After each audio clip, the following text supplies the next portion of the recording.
Good morning, good afternoon, good evening, wherever you happen to be in the world today. Welcome. We're starting our Final Fantasy XIV stream today. First off, we've got to get into the drowned city of Scala, it looks like. So we'll be queuing up for that. We're at the end, towards the end of Stormblood now, making our way back through the final patches for Stormblood here. And let's see, yeah, we'll get this fired up, get into the duty finder here. We can pick up the game here on the...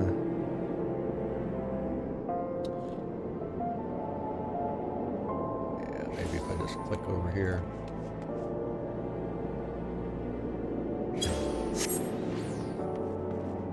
There we go. Should be good. Anyways, I hope you're doing okay today. Let us know down in the chat what's going on with you. If there's anything you'd like to talk about, that's fine too. Of course, if you prefer just to hang out, lurk, and enjoy the game and the atmosphere with us, by all means, do that too. That's what we're here for. All right, let's see. Getting queued up for our first one here for today. Drowned City of Scala. Let's see how long that's going to take here. Alright, saying 8 minutes, but we'll see about that. See, in the meantime, what can we do here? We started Miner and Botanist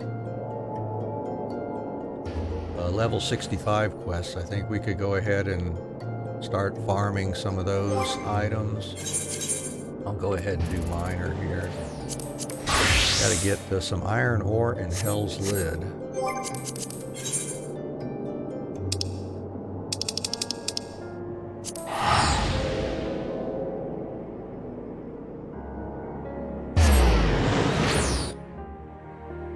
I will fly out to the Ruby Sea.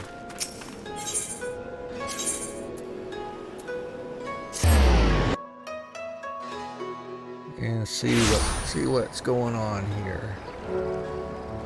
I did equip everything, didn't I? So we had a 63 body piece, hands and legs. Right. Have to upgrade our shoes at some point here too. We're still using our old level 50 shoes for each one.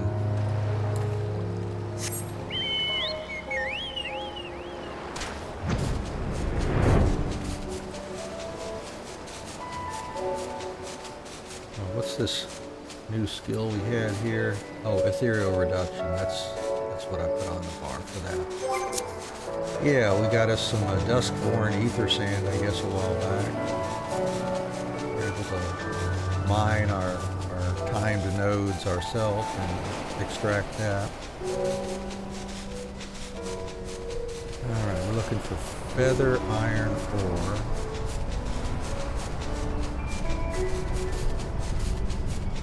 Must be over here somewhere.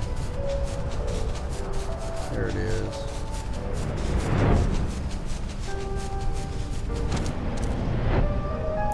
Alright, let's see if we can coax some of this out. 71%. Yeah.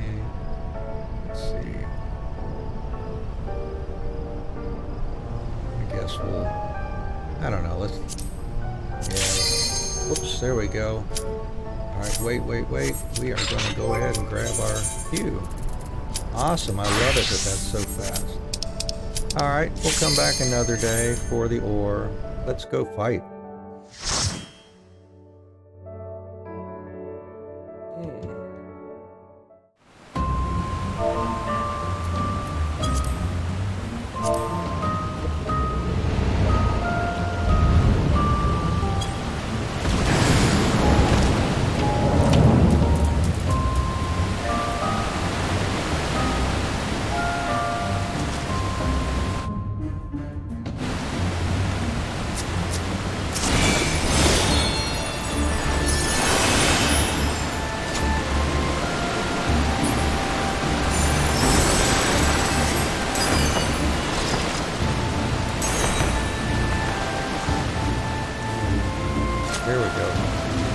I just had to get ready, I guess.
Kelpie, what are you doing?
muddled my way through that one.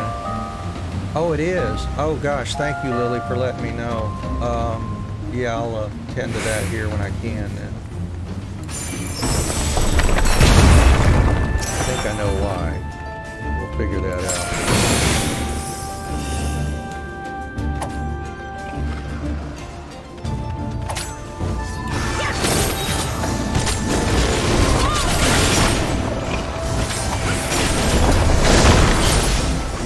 See that, it's hitting the red there on me, isn't it? Let's crank that down to about -6 dB. That should do it. Let's see if that sounds any better.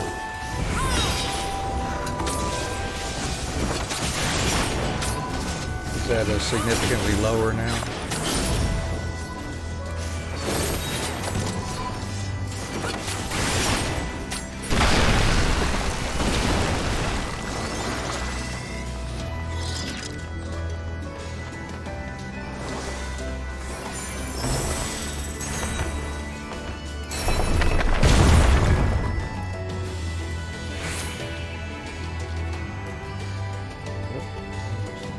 Expecting you to run away yet.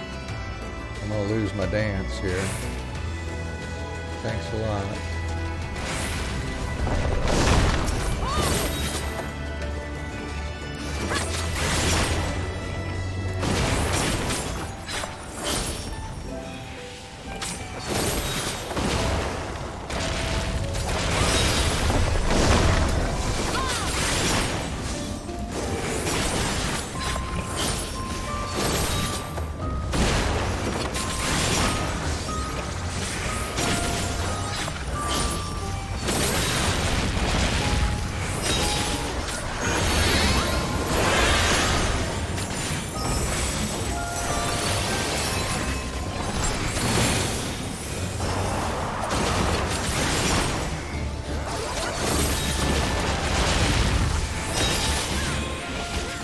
That should be better volume-wise, I think. At least it looks like it from the meters here anyways. Yeah, sorry I didn't catch that earlier. Like I mentioned yesterday, yeah, I have been changing around my broadcasting software here.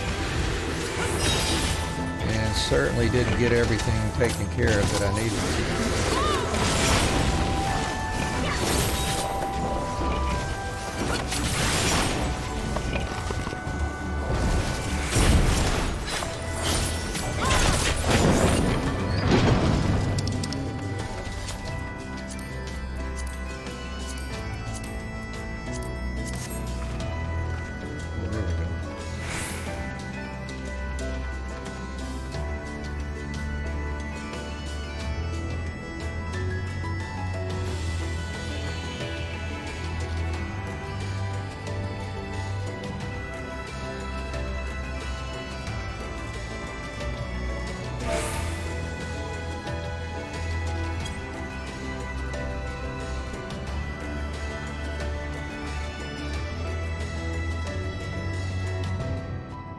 Everybody's complimenting everybody in the party chat here.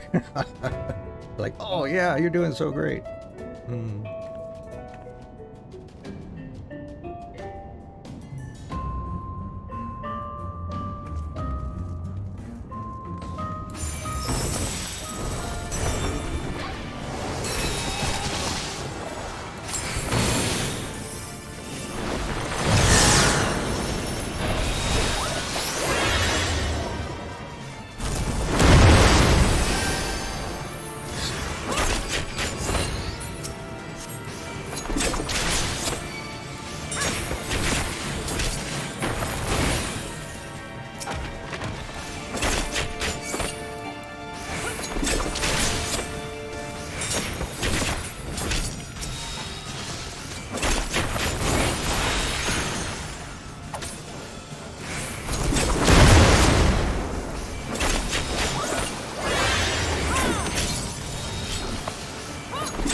Oh, someone wanted to read you some Bible texts. All right. What happened tonight? Oh, well, that was stupid.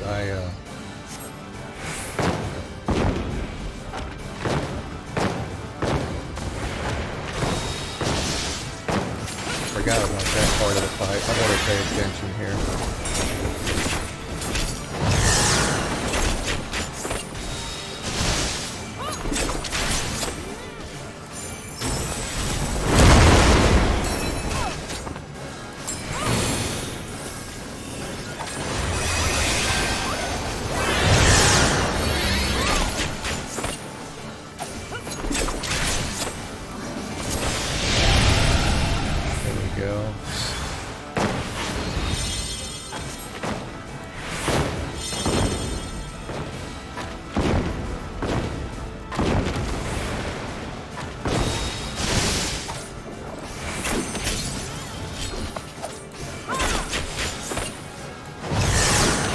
Little bugger's almost down. Whoa, better stay out of that.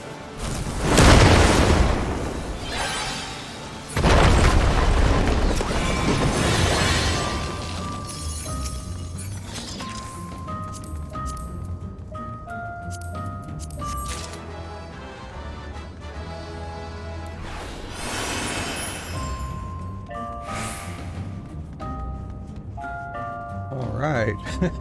Got you a pamphlet, huh? Nice.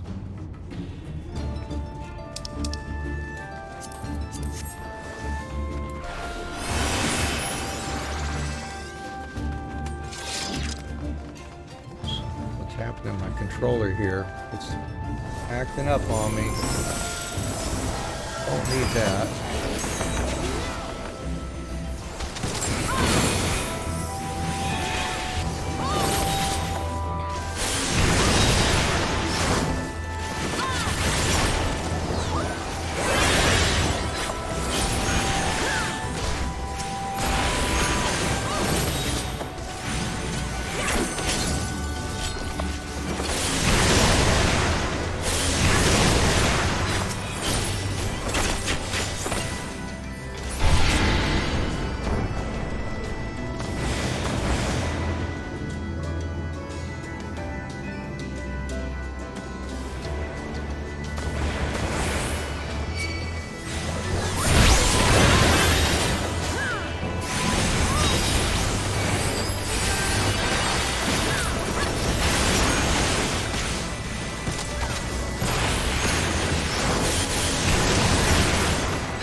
that must be Theodoric there. Alright, see if I can remember what I gotta do here.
Get out of the way of that one.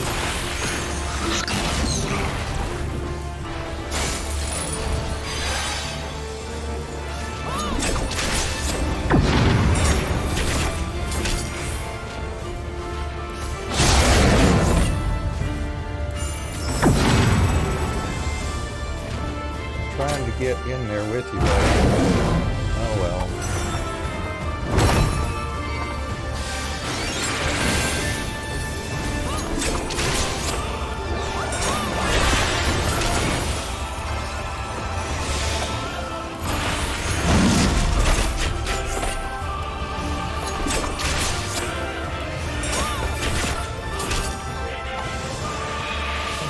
Healing is back up.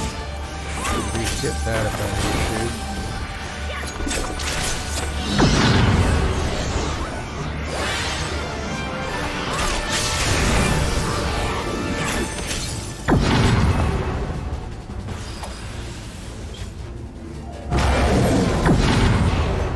Alright. Dodge that one too. Yay. Raises his claws. Right, he does that side, that he raises his claws, I guess. Raises his tail. Ah, get out from behind. Guys, go. Yeah.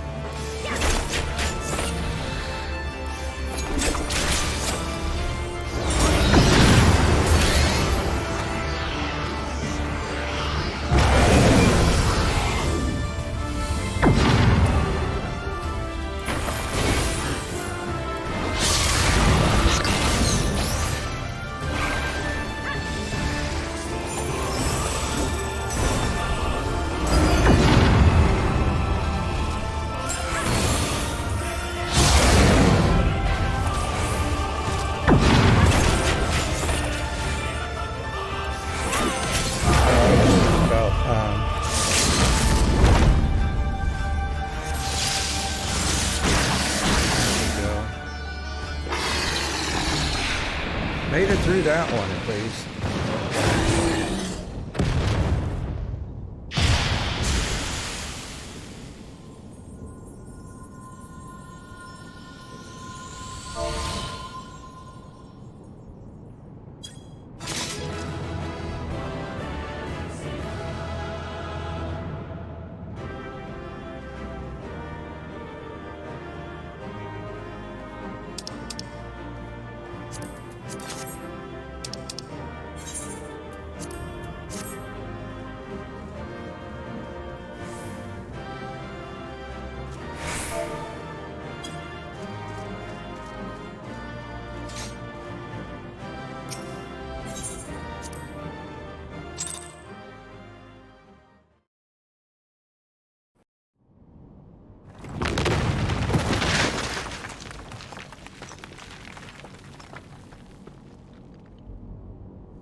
bugger it.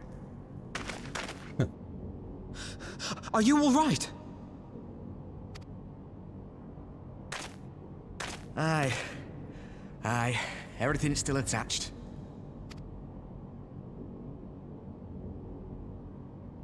Ah, it seems both our paths led here. Very good. We spent altogether too much time fleeing fiends horrid and numerous. How fared you? I did all right.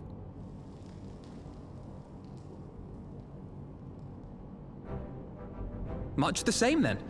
'Twould appear this place is yet inhabited by King Theodoric's kin, or what is left of them.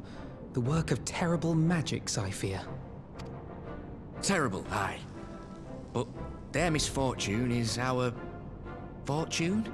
Huh, maybe. Quite. By the 12, there is even more than I imagined.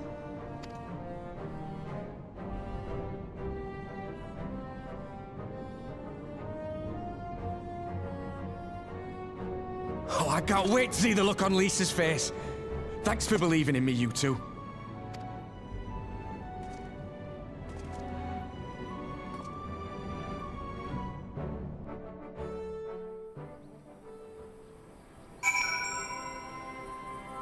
Alright, well that's a success, I guess. Let's see, did I get anything to put on?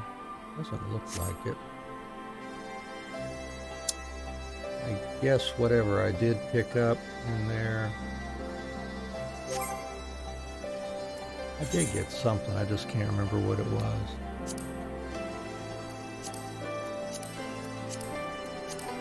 Not a body piece. Maybe it was an earring or something. Might be it. Yeah, the Scalic necklace of aiming. High level 315 compared to 370. That's right. We got those 370s. Yeah, so they're going to last us for a while. Alrighty. Arnvald and I forged ahead at the fastest pace we could manage, but I was not surprised to find you waiting for us. I suppose it serves us right for challenging the Warrior of Light. Next time, we should agree on some manner of handicap. We may have lost Alphino, but think of what we found. Quite.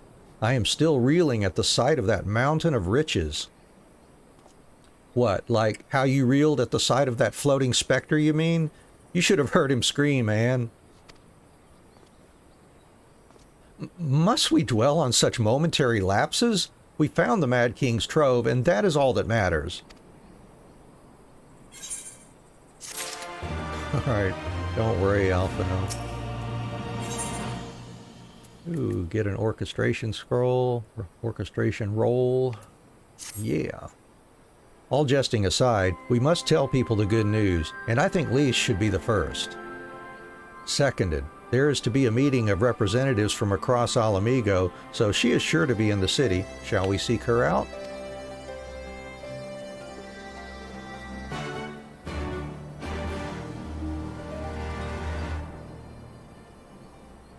Yeah, let's seek her out.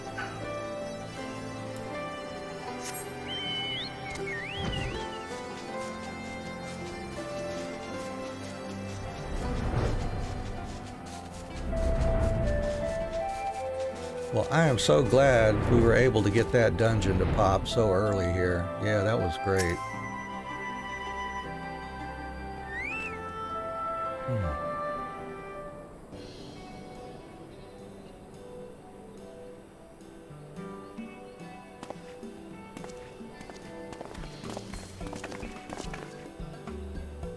Oh, you three look pleased with yourselves. What have you been up to? I'm glad you asked, Lise, and I'm pretty sure you're going to like the answer. You see, we found a bunch of stuff.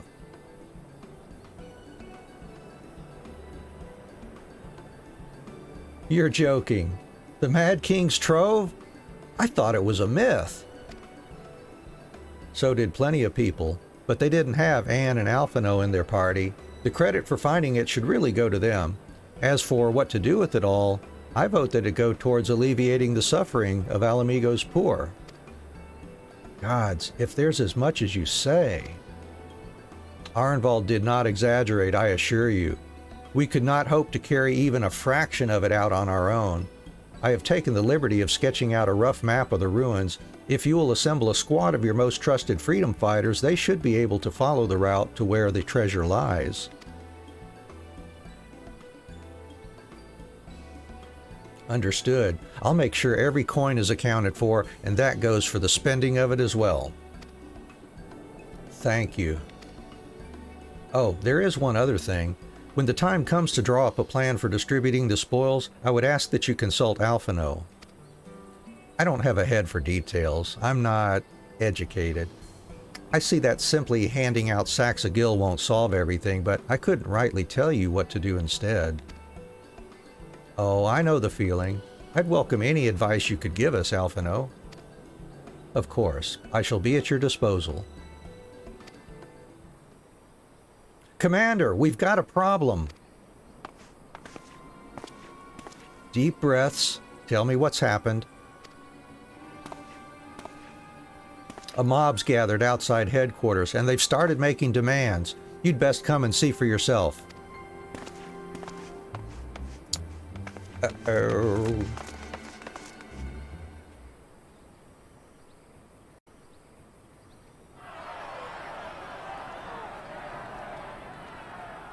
Step back, all of you!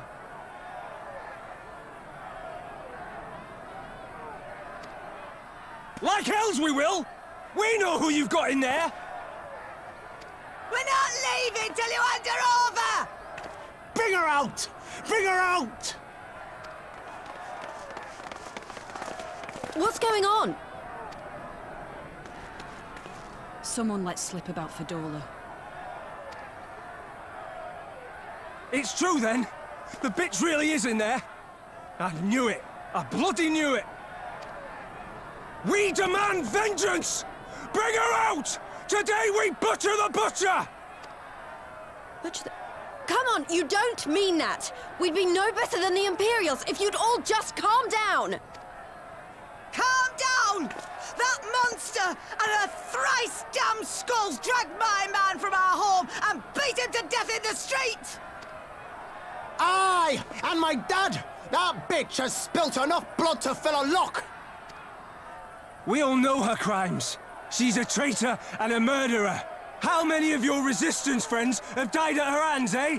And here you are, protecting her! So that's what all the fuss is about.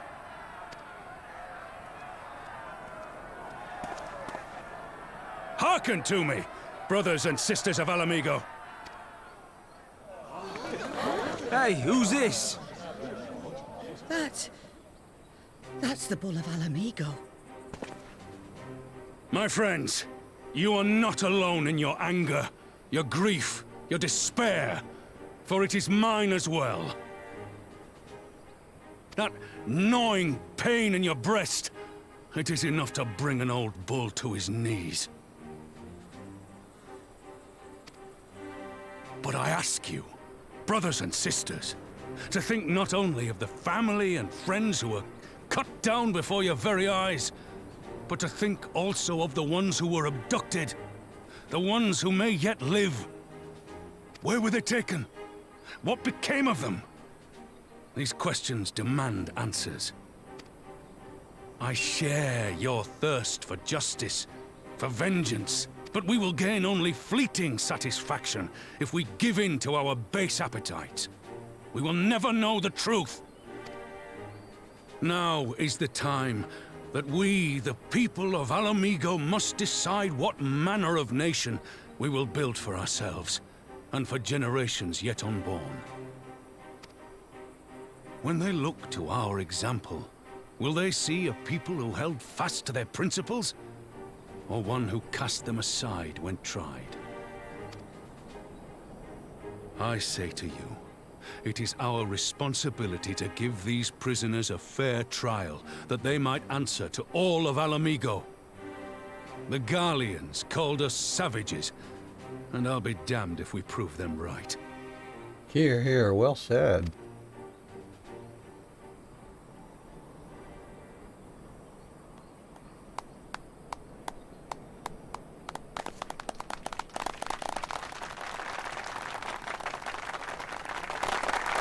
I know you're right. I do.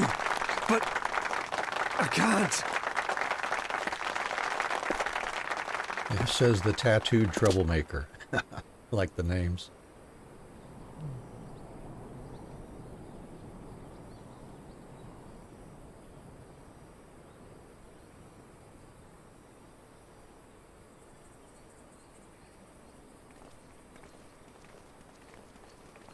Raubon needs to give him a hug, I think.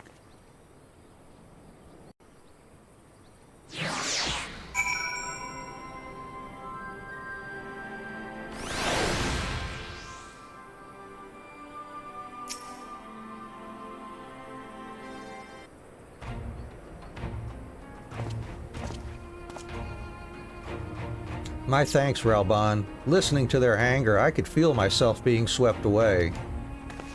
'Tis a difficult tide to stem. 'Twas that same rage which brought us to our feet and carried us to victory, but now the war is over, all the unspent fury is being channeled into vengeance. Aye, and it's not just here. We've reports of mobs forming all over. They've been targeting folk known to have cooperated with the Garleans. It starts with insults most often, then someone picks up a stone. Some industrious souls even thought to seek out the graves of Xenos and his officers. It was grim. I want to build a country where everyone, regardless of race or origin, can live side by side in peace. But maybe the time isn't right. Maybe people just aren't ready.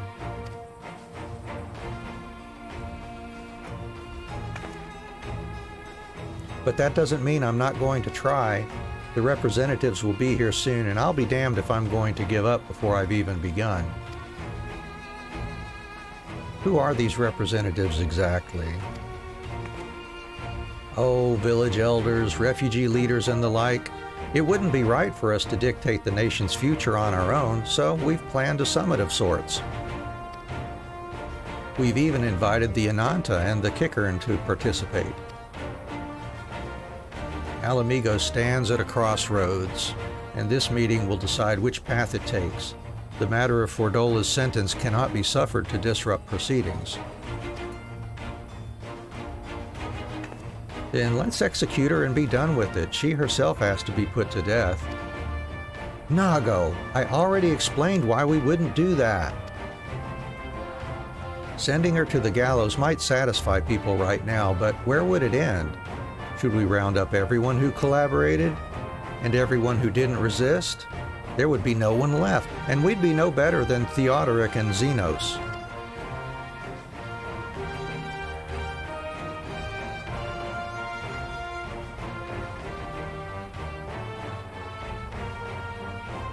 Begging your pardon, but might I be allowed to speak with Fordola?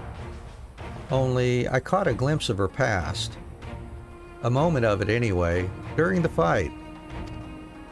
She's done terrible things, aye, unforgivable things, but in some ways she's a victim of the circumstances in which she was born, and that's something I can understand. All right, speak with the prison guard when you're ready, and I'll come and join you. I want to talk to her too. I'll return to my other duties then. We've barely begun to investigate the facility where they gave Fordola her powers. Be fairly warned, friends, she will test you. Don't let your emotions color your judgment when she does.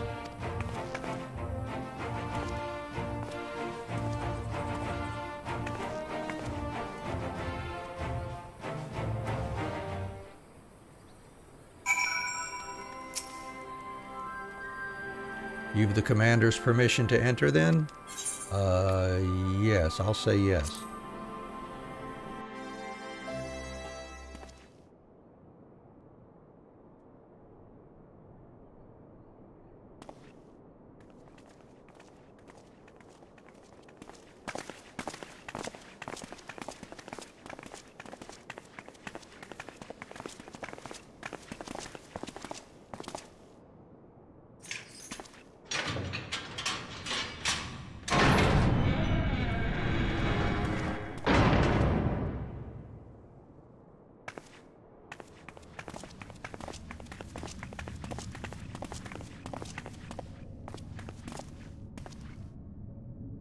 Well, well, well. So many visitors. Come to have a good laugh, have you? Or do you mean to put me out of my misery? To finish what you started? It's about bloody time.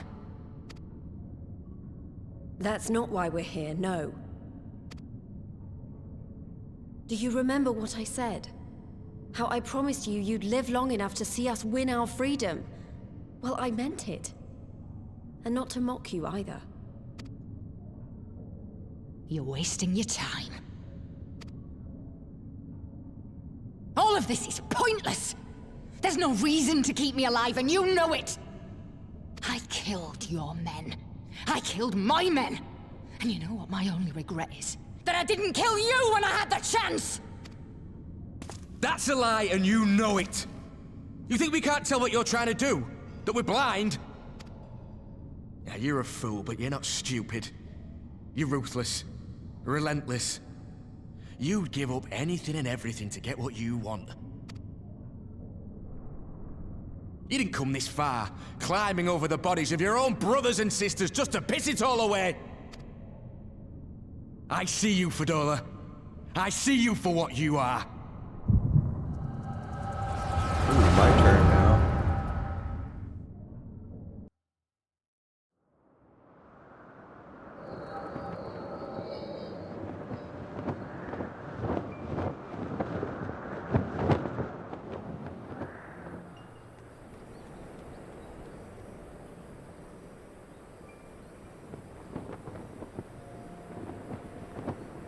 Fadola, we mustn't be late. The Imperial Viceroy will be attending today's banquet. All right!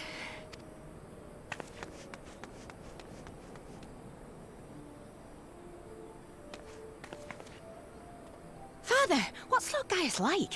Is he nice? Are you friends? There you go again with all your questions. Lord Gaius is a great and honourable man who looks after all of Alamigo. He's very busy, and if we don't hurry, we'll miss our chance to see him.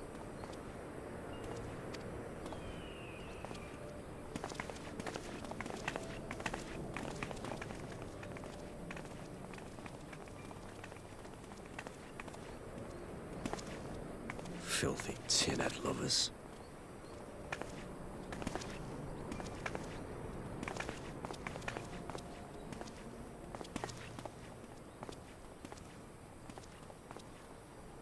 What did that man call us?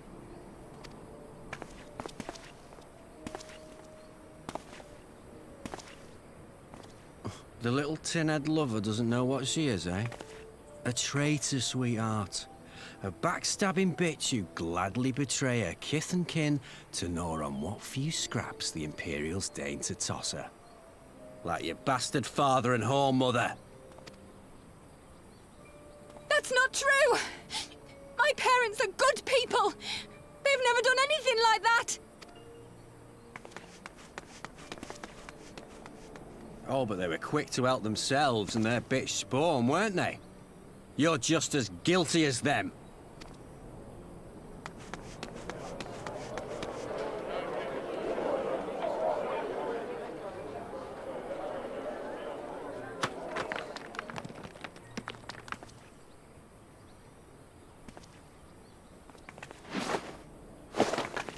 Fadola! Traitors!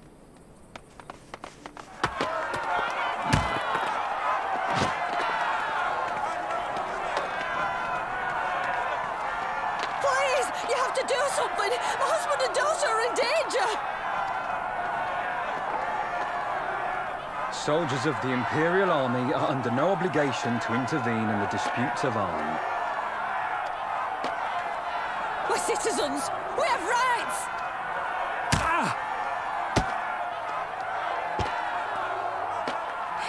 I'm scared. It's all right. It's all right. They don't understand, but they'll see in time. They'll see that this is the only way to survive. Traitors! Traitors!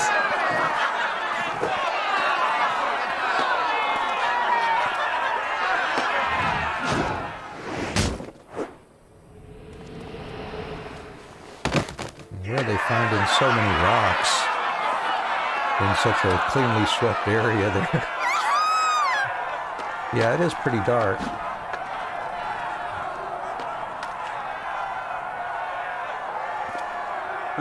Let the savages have their fun. They'll be more compliant once they've tired themselves out.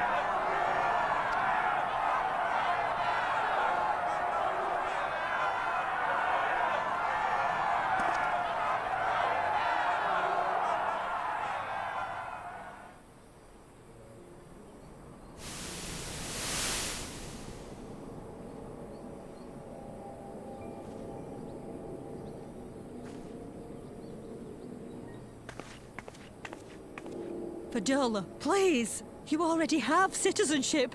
Why would you want to become a soldier?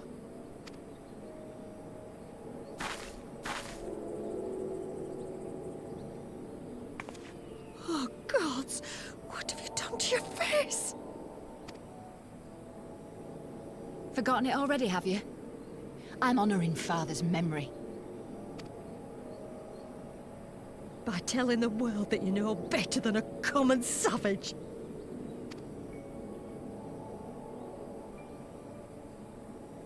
Am I though, Mother? Are any of us?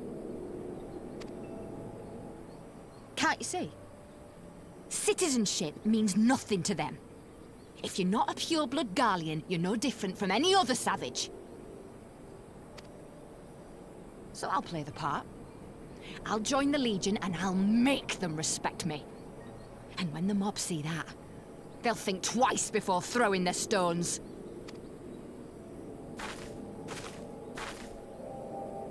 Ansfrid, Rudolph, Emlyn. It's time. It'll be hard. Humiliating. They'll try to break us. Send us crawling back to our own kind. But we won't, no matter what. We'll bleed for them, die for them if we have to. We'll do whatever it takes to be free!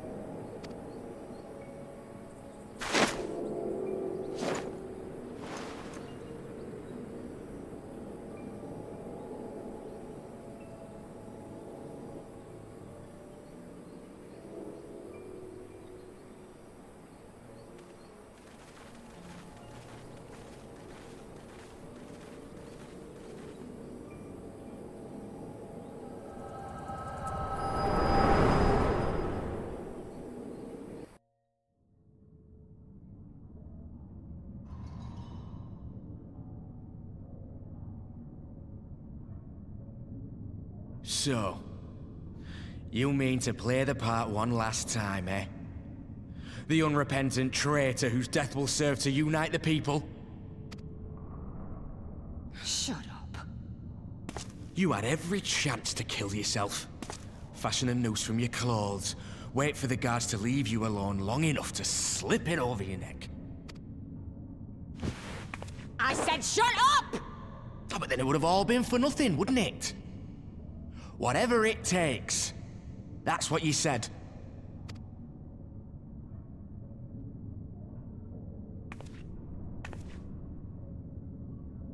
Been in my head, have you?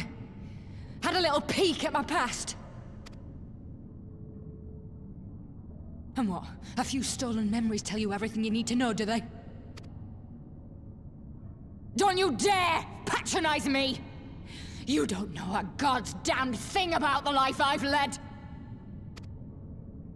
The bastards that killed him. The bastards that let it happen. My father deserved better! I swore I'd do whatever it took to make them pay!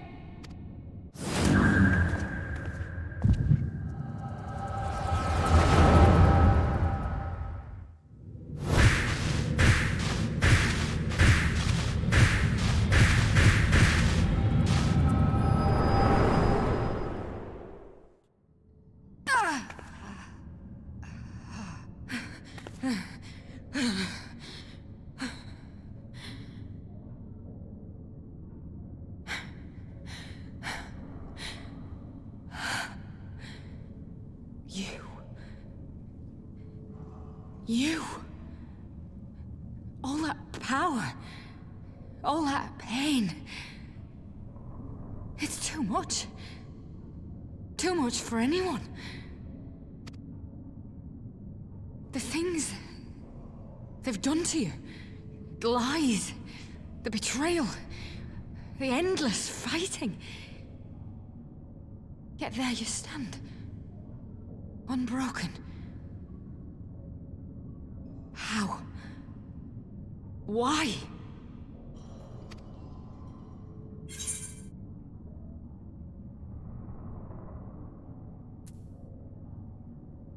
For those I have lost, and for those I can yet save.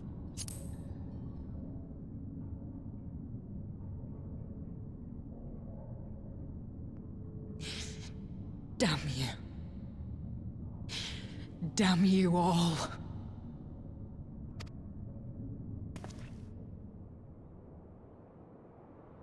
You still have time, Fordola. Think about how you want to spend it.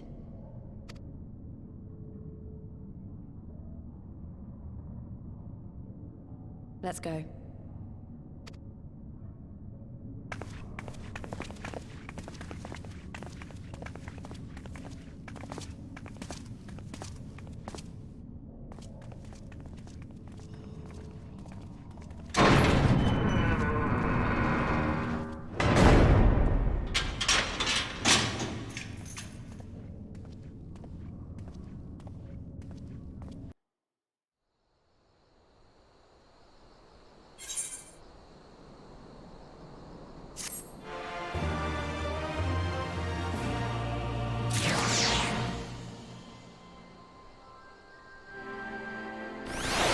Wow, I started getting a little emotional there when they asked me that question about why.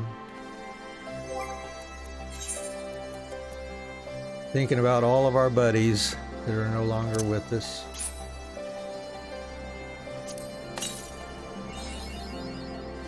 Hey, leader of the band. I've unlocked a number of those, I guess.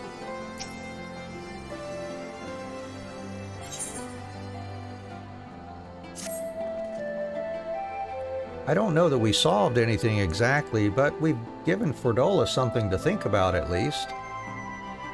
Aye, and I found something new to think about too. I don't know about you, Anne, but the visions only come to me every now and then. From the way Fordola kept wincing, though, I get the feeling she's having them almost all the time. And that's a lot of bad memories to deal with. I wonder, could there be some fundamental difference between one who is born with the echo and one who has been artificially imbued with it? Well, the immortal flames have been scouring that research facility ever since the liberation. There's a chance they might have some answers for us. General Alden's there overseeing the investigation. Let's go and pay him a visit, shall we?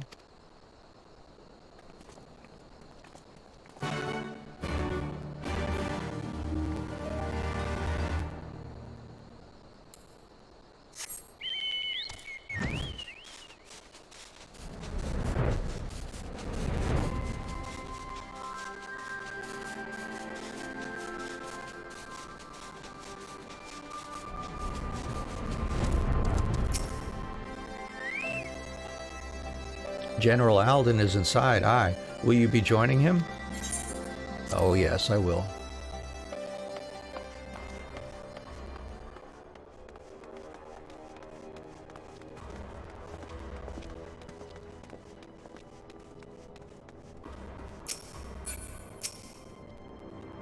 What news? You spoke with Fordola, I take it?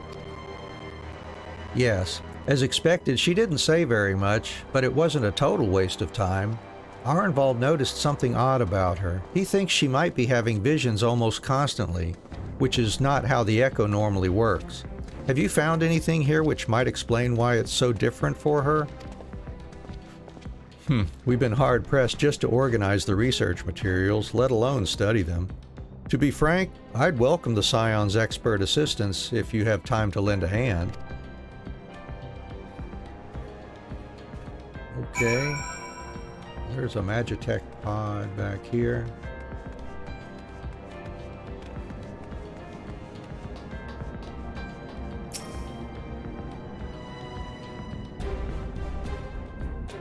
Don't push that button. The device in which Krile was held seems even more ominous now you know its purpose. The surrounding pods are marked Supply Subject, while this one bears the label Master Subject. The Ironworks received a request from the Alliance to analyze these devices, and I've been recording everything of interest. Did you notice the labeling? All the pods are designed to drain the ether of the occupant, save that one right there. Unlike the others, the interior's been fitted with an array of sensors to measure etheric waveforms. To what purpose, however, I couldn't tell you.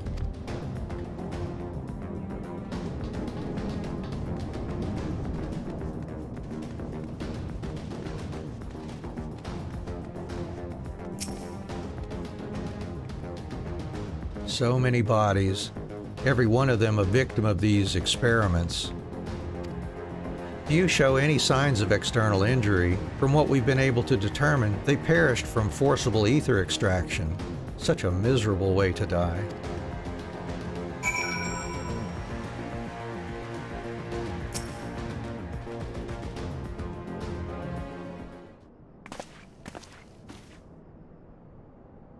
I know little and less of science, so any light you can shed on this facility's operations would be much appreciated. Anne, shall we start with you? Yeah, here's what I found.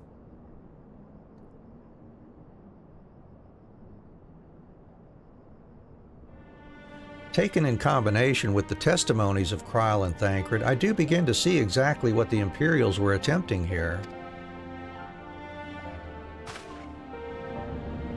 The enhancement procedure entailed infusing a single candidate with ether siphoned from a multitude of supply subjects. As for the master subject, in this case Krile, the patterns of her etheric activity would provide the model upon which they would artificially engineer the candidate's aura. In other words, they were trying to recreate Krile's echo? I believe so, which would explain our prisoner's present state. Krile is possessed of an unrivaled ability to hear the whispers of the soul, and it seems probable that the procedure engendered the same acute sensitivity in Fordola. The soldiers who guard Fordola, many of them lost friends and family to the skulls. And there's a sentry at her door night and day. If she can't help sensing their thoughts and seeing their past.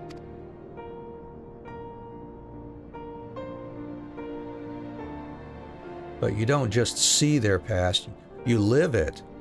All the emotions, all the pain. Imagine what it'd do to you. You'd never be the same again. Indeed, as you may recall, Ysael was completely transformed by a single glimpse of Hraesvelgur's past. Fordola has been forced to experience the agony of those whose lives she destroyed. The guilt must be unbearable. That explains her request to be executed. Sounds to me like a kind of justice. Regardless, she can suffer on for now. We have more pressing matters to consider. If the results of these experiments have been relayed back to Garlemald, there will be naught to stop the Empire from repeating the trick. They could give the echo to anyone, to an entire legion. We must be ready. We must learn all we can of these gods-forsaken procedures, and Fordola remains our best source of information. She'll not be getting her wish. Not yet. Right. Keep faith, lass. If you're to convince others to follow you, you must believe what you're telling them. People will respond to passion, but not if it's feigned. I understand. Thank you, General. We should leave the flames to it. Let's go.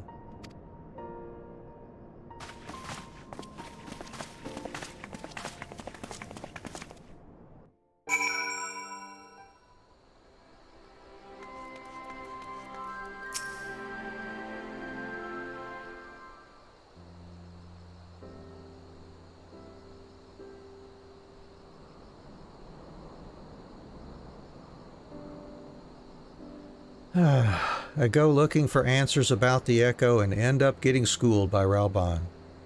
Yet more evidence that I don't know what I'm doing. It's no wonder people listen to him and not me.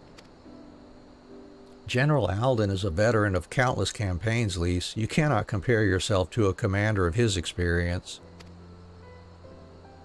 I know, but I also know that I couldn't have convinced that mob to give up and go home. It makes me realize how much we rely on his authority, and how much I still have to learn.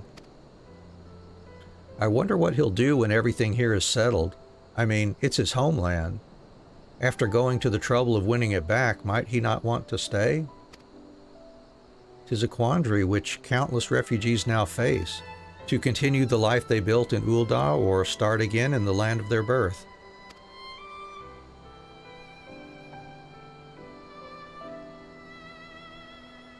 Anne, a moment.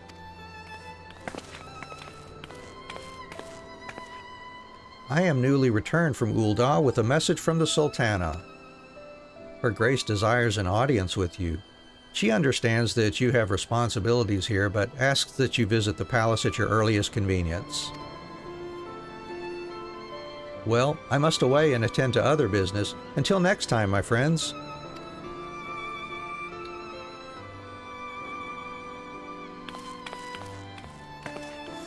An audience with the Sultana.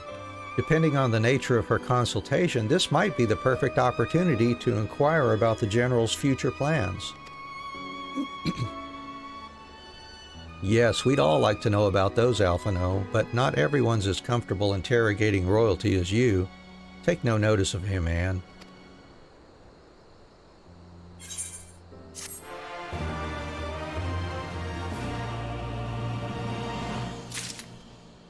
Well, we're just over an hour into our stream. If you're just recently joined us, welcome. We're nearing the end of Stormblood. We're into the patches for Stormblood right now. Making our way through, seeing how far we can get today.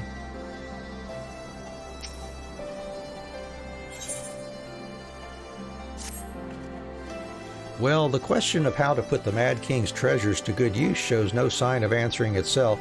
Shall we be about it, Arenvald? I am at your beck and call. And I should be getting back to my own tasks. I'll organize a squad to head down into the ruins and then start preparing for the big meeting. Oh, send Nanamo my regards, Anne. And ours too, if you please. We shall see you on your return.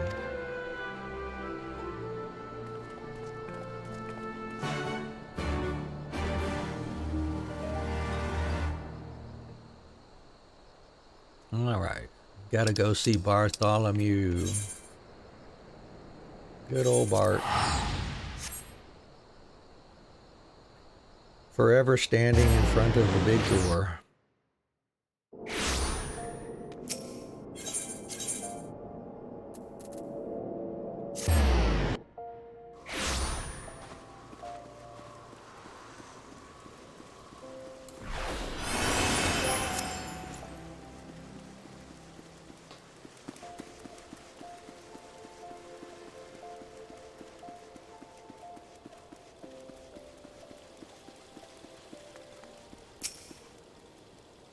You are expected, my lady. Please proceed.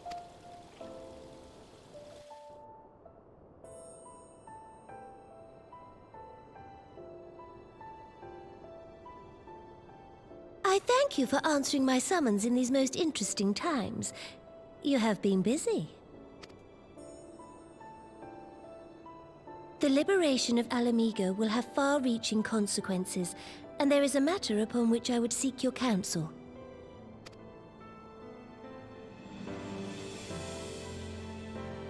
I speak of Rauban and his future.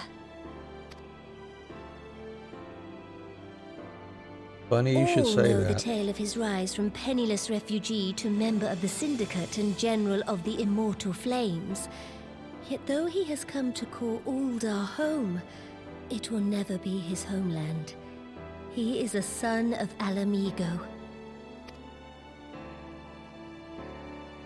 And now that she is free, I thought it only a matter of time before he sought my leave to return to her. Indeed, I had resigned myself to his loss. Suffice it to say, I was greatly surprised to hear him speak so lightly of handing over the reins in Alamigo, and retaking his place at my side.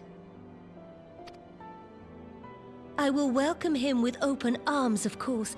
He is my most trusted advisor and my dearest friend. But I have known the man a long time, and beneath that steely gaze, I spied a flicker of doubt.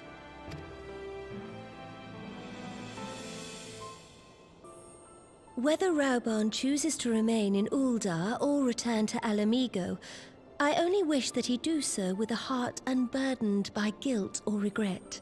Yet how can he freely make such a choice, knowing how much I depend on him? It is past time that I learned to discharge my duties as a sultana alone. I must go forth and see my realm with my own eyes, and hear the wind with my own ears. Might I have your company for a brief adventure? But of course. Wonderful. Allow me a moment to change into something a touch less conspicuous, and I will join you outside.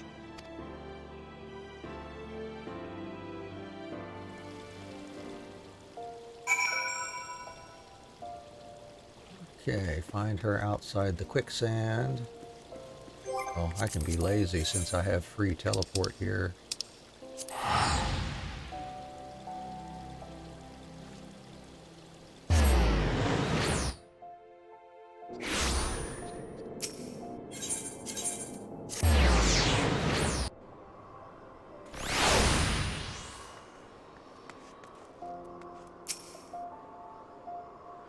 Perchance you remember Lilira, the merchant's daughter? This is the persona I assume when I venture beyond the palace walls to observe my subjects unnoticed. Ordinarily, Papashan would accompany me, but for this particular outing, I need an advisor, not a minder. And that is why I requested your company. Over the course of your many adventures, you have met people from all walks of life in every corner of Eorzea, and I would make use of your worldly experience. Now, let us be on our way. Our first destination is Stone's Throw, just beyond the gates of Nald. Yep, this is where we all started, right here in Uldar. Had to rescue her from a flying demon, first thing off the bat.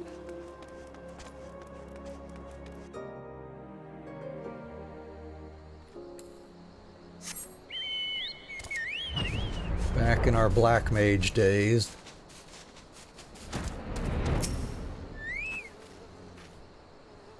Look upon this procession of tattered tents. These refugees camp in squalor at the mercy of the elements and Thanalin's predators both. The city's mighty walls offer safety, but the streets overflow with people as it is.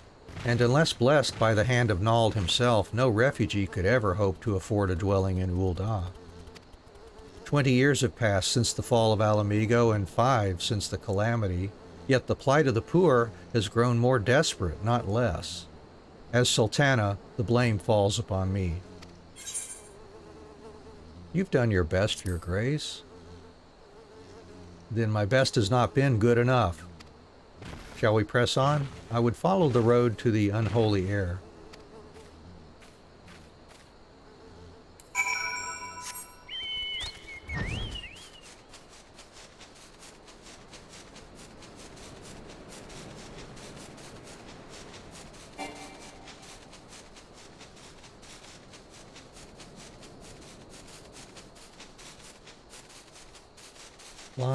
Flying, and more flying. So glad they added flying to the starter zones.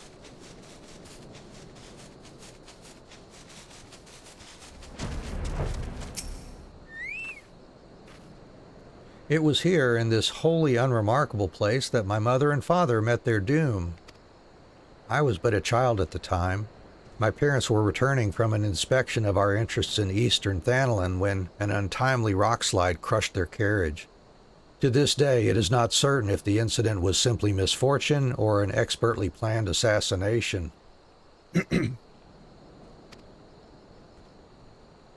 Raubahn once offered to reopen the investigation and bring me the truth he assumed I must surely crave, but I refused. Even if my parents' deaths were orchestrated by the monetarists, we could only have brought their hirelings to justice. The true villains, those who plotted to put me on the throne as a biddable puppet, were ever beyond our reach. Thus did I plan to strip the merchants of their power and place our nation in the hands of its citizens, quite unaware of the consequences my actions would have for you and yours. I shudder to think how many goodly souls paid the price of my naivety. But I am no longer a child reciting words with witless obedience, and I will not be used as a pawn in the monetarists' damnable games. Forgive me my outburst. You are one of the few people to whom I feel I can speak my mind. Come, let us return to Ul'dah and visit the Colosseum.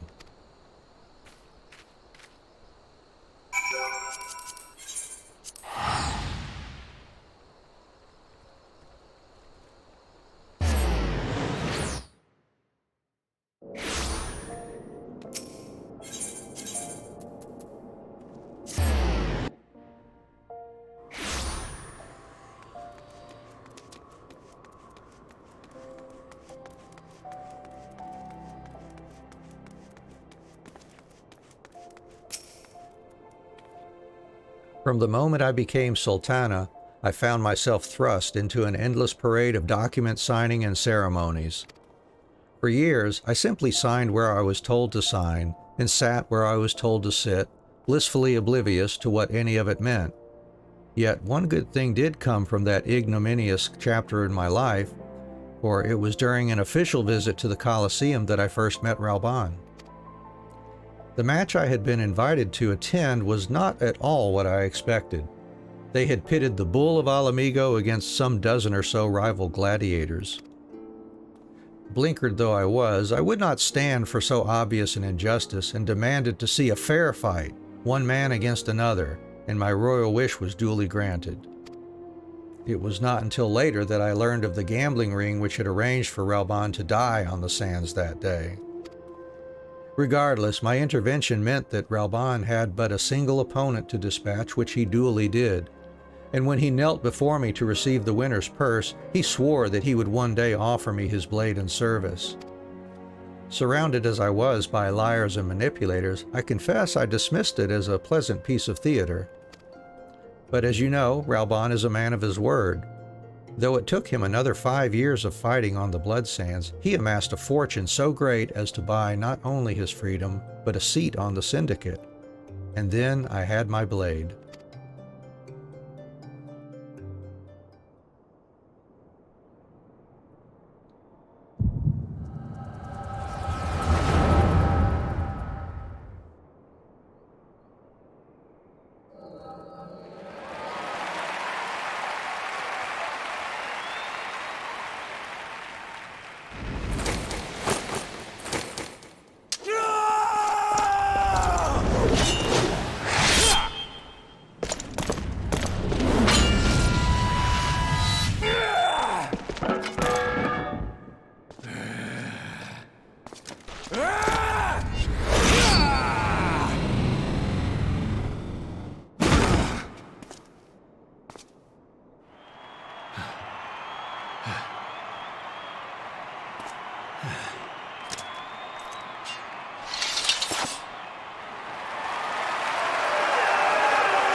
You mustn't! The danger is too great!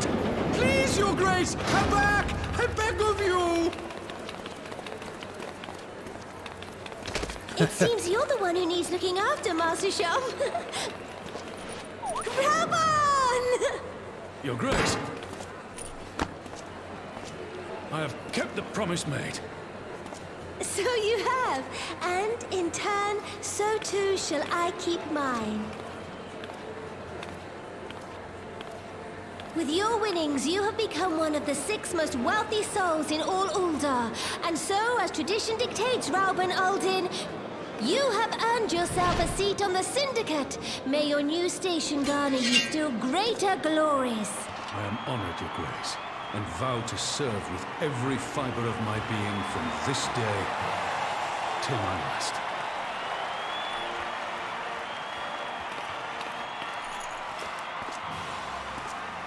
Long live the Sultana, and long live Ul'dah!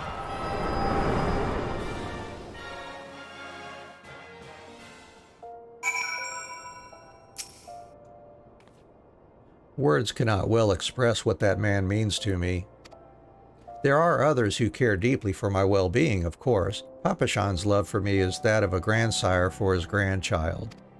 But upon matters of governance, I cannot turn to bodyguards and maidservants for counsel. Ralban, with the authority of his syndicate position, was the first sword I could wield. His was the only edge which could cut the strings that bound me.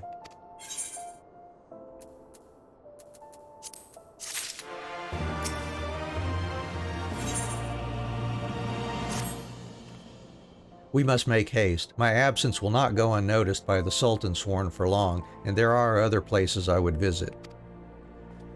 To the Arzaneth ossuary.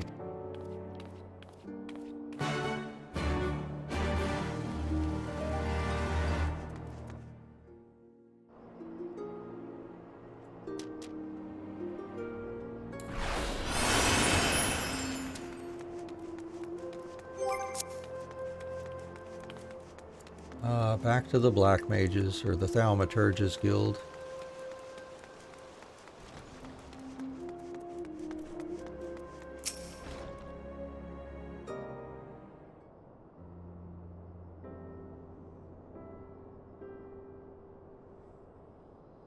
When the calamity threatened, Ralban led the Alliance forces into battle on the plains of Cartano, and I remained here.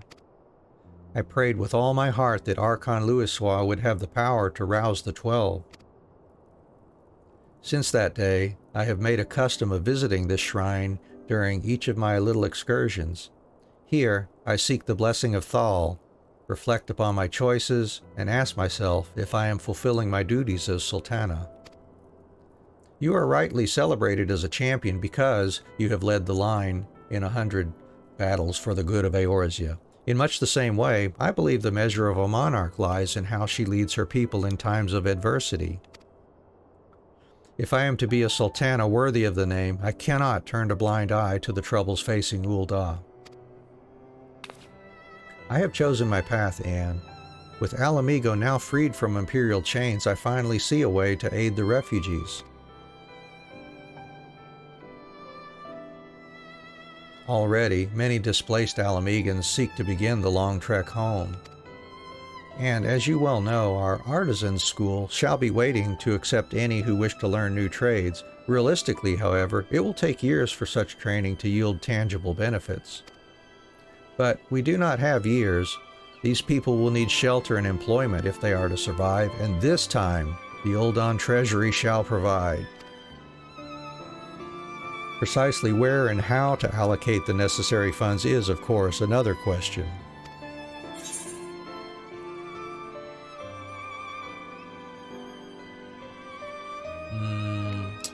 Why not seek the advice of one who employs refugees?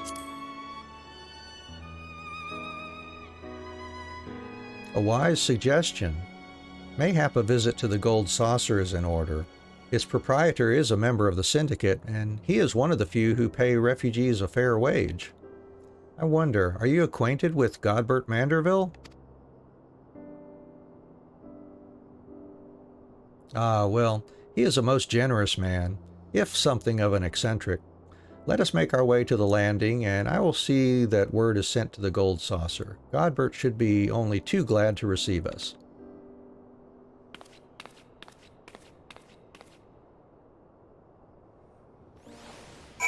Now, did I unlock Gold Saucer way back when or no? Yes, I did. Okay.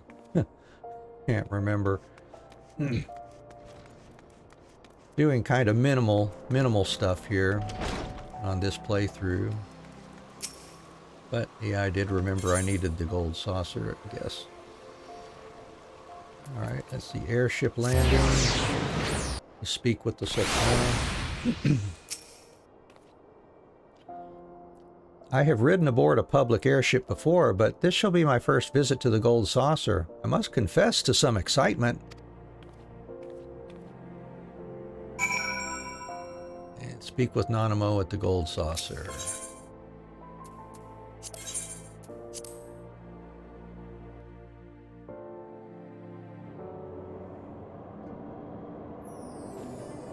Let's see, where is she?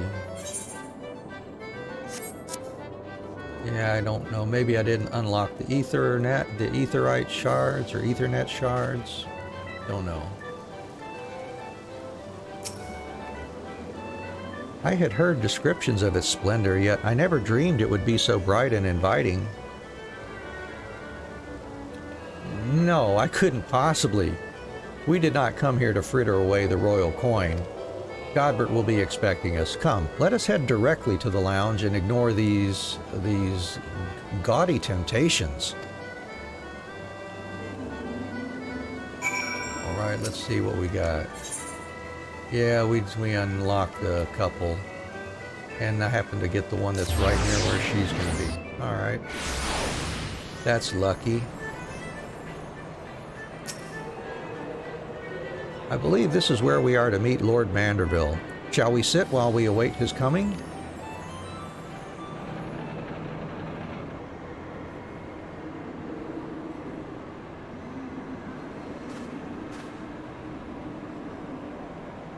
My apologies, Your Grace. I have kept you waiting.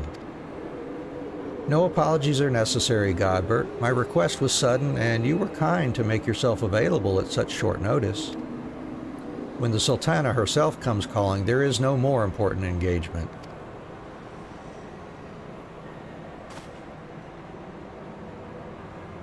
As to the purpose of my visit, I would have your thoughts on how the Crown might best aid the refugees residing in Thanalan.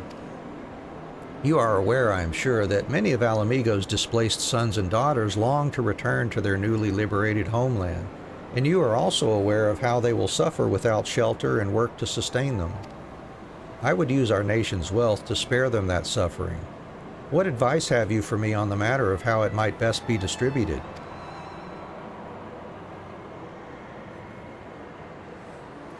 The unusual circumstances of our meeting and Your Grace's choice of companion would suggest to me a desire for an honest and unvarnished opinion. I shall give you one. My advice to you is stop. Taxing Uldah's wealth to save Alamigan refugees is a terrible, terrible idea. You oppose my proposition? Most emphatically. I agree with Your Grace that the refugees must have housing and employment, but what profit is there for Uldah in this arrangement? Profit? After all you have done for Girabanya's displaced, I thought you the very last person to seek to benefit from their misfortune. Forgive me, Your Grace, but you appear to be laboring under a misapprehension. It is a fine endeavor to support one's fellow man. I fear, however, that your stance is one born of pity. Your intent is to save the refugees, is it not?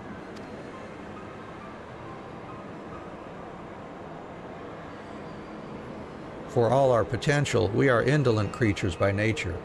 If unconditional charity is all we know, then we begin to rely upon it, to expect it. And then we must consider Uldah's own poor and downtrodden.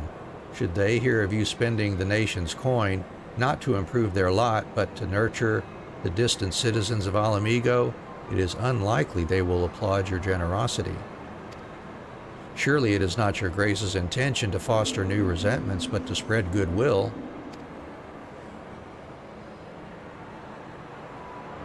Indeed. Then, any support I pledge to the refugees must promote self-sufficiency whilst also serving the interests of the people of Uldah. Exactly so.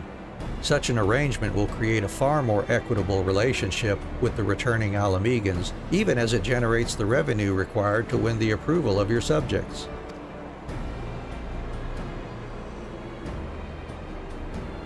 You have given me much to ponder, Lord Manderville. Thank you for your candor.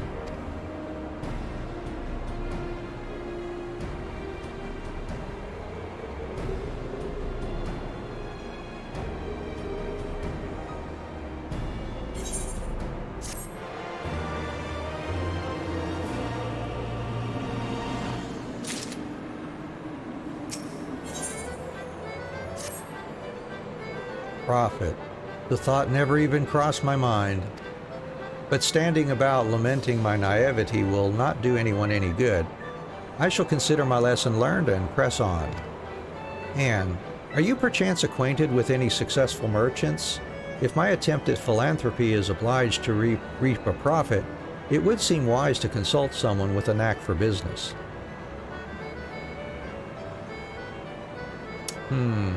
Ordinarily, I would not trust any agent of the East Aldenar Trading Company, but if you hold this Hancock fellow in high esteem, I am content to be led by you. You may repay my faith by journeying to distant Kugane and speaking with him on my behalf. Eager though I am to visit those shores, I have not the leisure for a lengthy sea voyage. Now, assuming you will travel as adventurers are wont to do, I shall await your report by the Aetherite in Ul'dah. A fair journey to you, Anne, and a swift one, if you please. All right, back off to Kugane.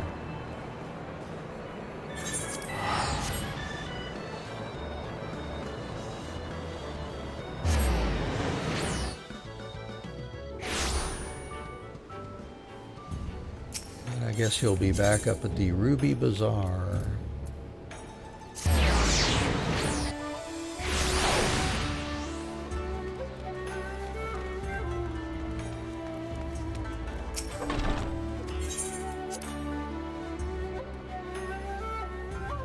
Yo, Hancock, what's happening? And to what do I owe the pleasure? Or are you here on business? I beg your pardon? Her Grace the Sultana would have my opinion on how best to invest the wealth of Ul'dah? My dear Anne, I have you to thank for this recognition, I am sure, and I am flattered that you came to me. Truly flattered. But why settle for a lowly apprentice when you could have the master?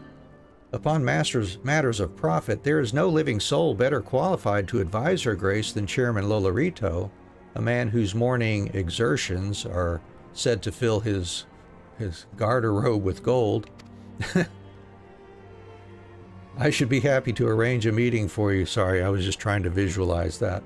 Say, at the Scion's former headquarters in Thanalin, the Waking Sands would seem a suitably neutral venue for negotiations, don't you think? Fare you well, Anne, and may your dealings prove fruitful. All right, I'll speak with Nanamo and Ul'dah.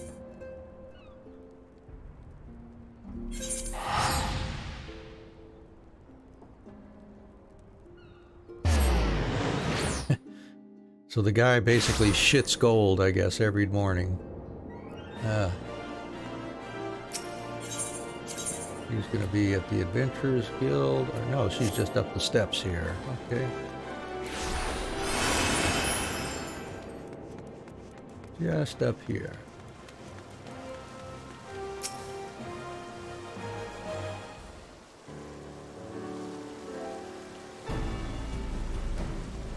Welcome back, Anne. Did your merchant friend have any useful advice to share?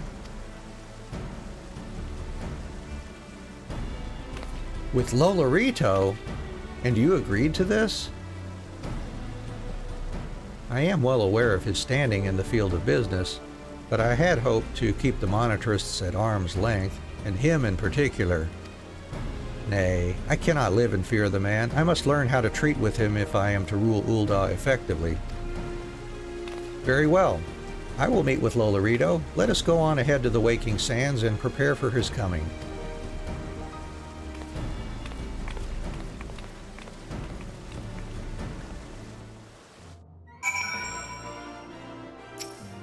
Oh, that was nice. They yanked us there automatically. So this is where the Scions first congregated. I have heard many tales, but never had occasion to visit. To work then. The hour of the meeting draws near, and I would gather my thoughts. Pray see to it that we have the appointed room to ourselves.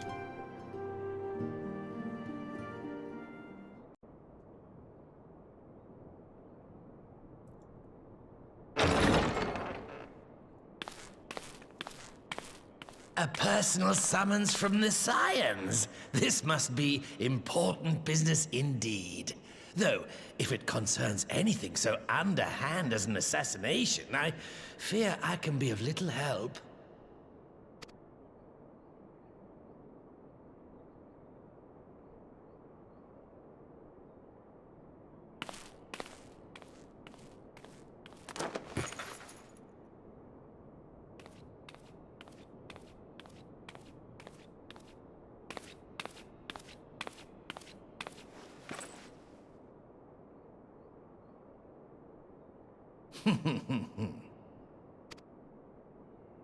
You have made your point.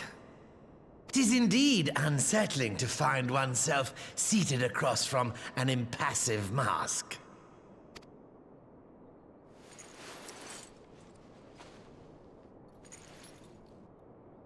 There, would this better please your grace?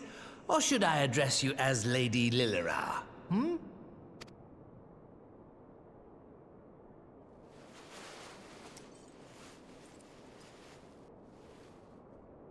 Nay, the deception has served its purpose. I am glad to see you found amusement in my little jest, Lord Lolorito, but shall we proceed to the business at hand? By all means. I must say I am most eager to hear your proposal. Simply put, I would aid the refugees camped in Thanalan in their efforts to return to Alamigo. The reparations you paid in the wake of your earlier misdemeanors will be used to fund the endeavor, together with the fortune seized from the late Teleji Adeleji's estate. But this plan is not intended to benefit the displaced alone. I would make of this an investment which shall enrich Uldar and Alamigo both. And who better to consult on matters of profit than the wealthiest man in all of Thanalan? I beseech you then, Lord Lolorito, share with us your mercantile wisdom. Ah, 'twould seem your grace has matured beyond acts of earnest yet misplaced charity. Pray tell me more.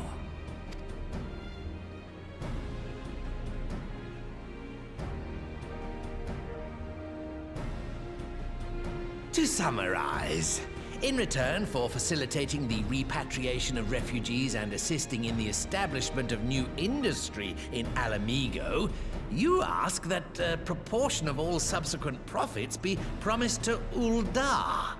Ha! I am impressed, Your Grace. 'Tis an elegant solution, albeit one lacking certain crucial details, specifically which industry and where. How swiftly you identified the weakness in my plan, just as I knew you would. Your travels have taken you across the length and breadth of Gir Abania, and you know the land far better than I. Which of the settlements you visited would best provide a home for our refugees? Which has the greatest potential to flourish, given the appropriate investment? Let's see. Oh, I don't know. Let's just pick one. I'll pick, let's say the Saltery. That would be funny. Ah, yes, that desolate little village on the shore of Loch Seld. I know the Saltery and its products well. The Imperial invasion brought an end to their more widespread distribution, much to the dismay of many a wealthy gourmand, myself included. Salt has ever been a transformative ingredient, and in this instance, I dare say, it could transform a modicum of effort into a mountain of gill. The local citizens will need to be consulted, of course, but I trust the East Aldenar Trading Company can be relied upon to provide its assistance in negotiating a mutually beneficial arrangement. Naturally, Your Grace. I shall dispatch representatives well-versed in the extraction of this white gold and wring every last ons of profit from its production. The Loch's bounty will contribute to Alamigo's enrichment, whilst easing the burden on the bull's aching shoulders. Just as your grace desired.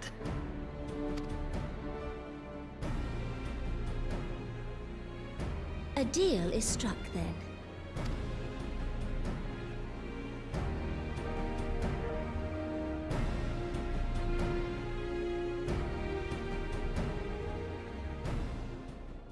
Huh. Well, I would have been interested to see what the other choices did, and I assumed that there would have been like one chunk of dialogue that basically deflected it to the Psaltery. I had forgotten that that's what that was for. I fear it will be many years before I feel comfortable taking part in such negotiations. But I shall not complain. We have piqued Lolorito's interest and secured his invaluable expertise. Thank you, Anne. I could not have done it without you.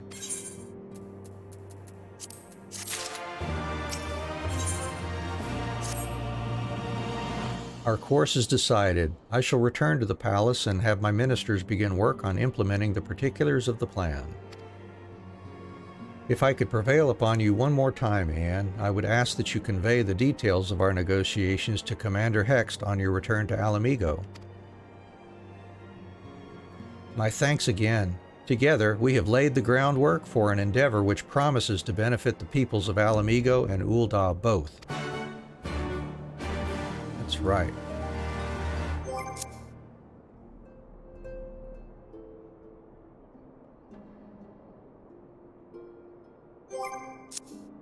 Alright, so back to the Alamigan Quarter.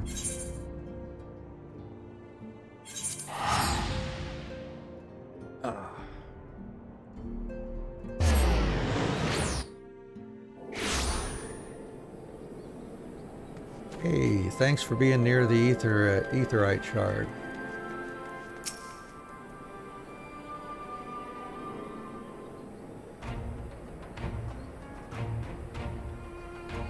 Anne, you're back.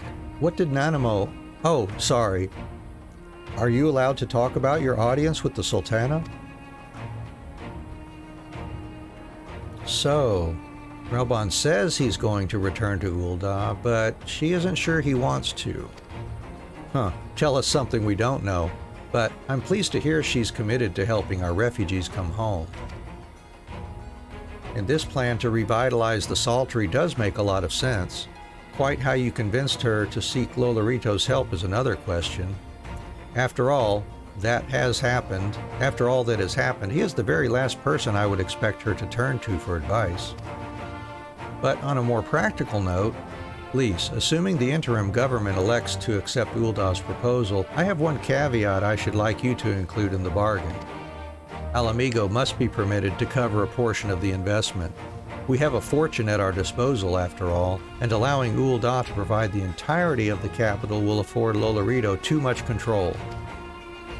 Honestly, Alphino, it's like Kugane never happened. What exactly does a ruthless profiteer have to do to earn your trust?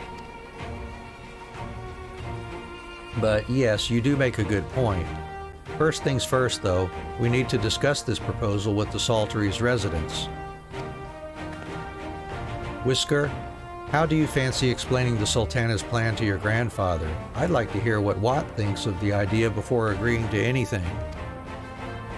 Right away, Commander. Would you mind coming along, Anne? I might need you to fill in the details. Then I shall come as well.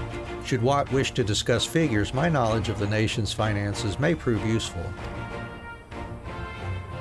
Sounds like a plan.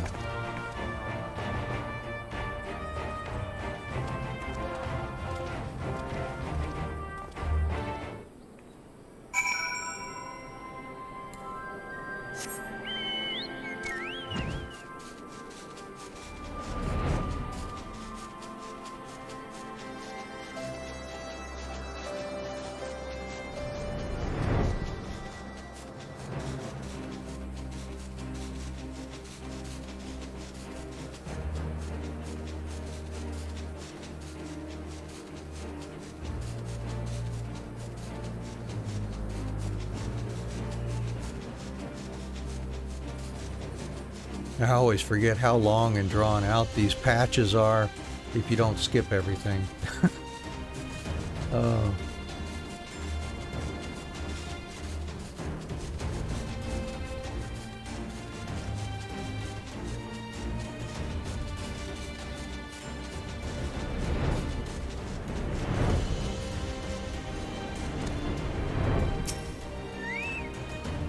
What manner of mischief brings you young'uns to old Watt this time, eh? They want to rebuild the Saltery, Granddad? Anne, tell him about the deal. Well, bugger me. We've never had the coin or the hands to put the place back to how it was, but it sounds like that's about to change. There's just one small wrinkle in your plan. It doesn't account for all the nasties queuing up to eat anyone who goes near the shore. The king used to send soldiers to cull the buggers, but the Imperials weren't about to help the likes of us. Don't worry, Granddad, we'll take care of all that. Commander Hext has been talking about starting up regular patrols, and I'm sure she'd assign me to the lock if I asked.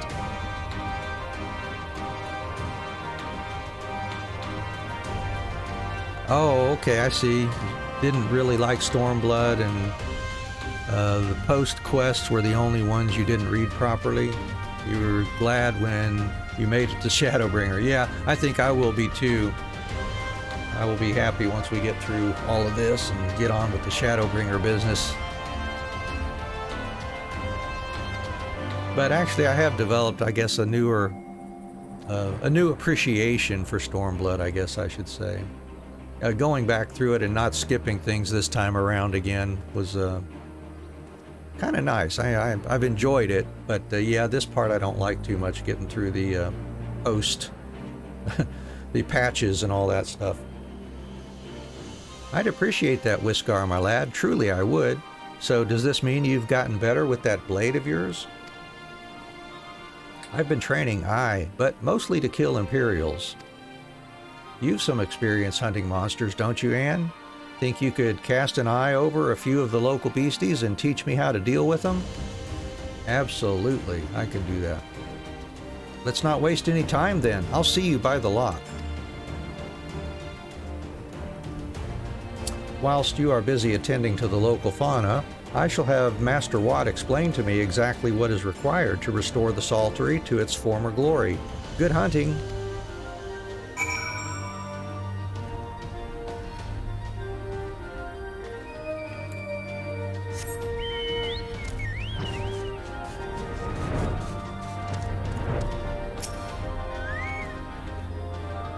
Right then, Anne. I've got a spyglass here you can use to take a closer look at these pests. Once you've got their measure, you can tell me what to do, and we'll see how well I get on. And we'll search our surrounding for yabbies, and we're going to target them and inspect them. Hey, yabby. Discover the yabby's weak point.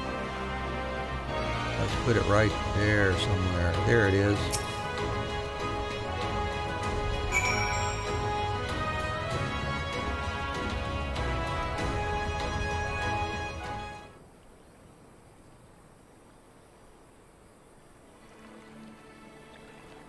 Alright, Whisker, go give it a try.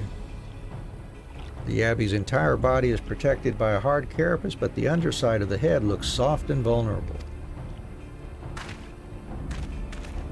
Ah, looks like you found a yabby. They say hitting their shells like smacking a rock. Any suggestions?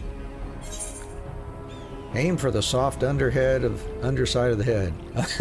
Oh, just hit it as hard as you can. Yeah, let's do that. That's funny.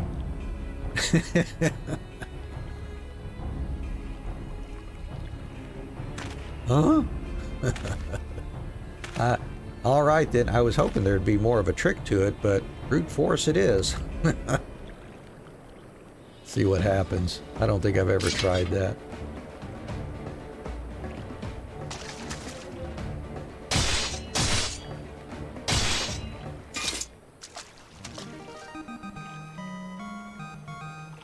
Good job, Whiskar.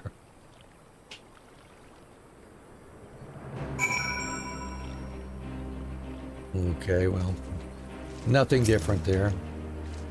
Thanks, Anne. I did just as you told me, and the wavekin went down like a sack of potatoes. Let's find something else. Alright, so that didn't provide much comic relief, I guess. Alright, on to the next one then.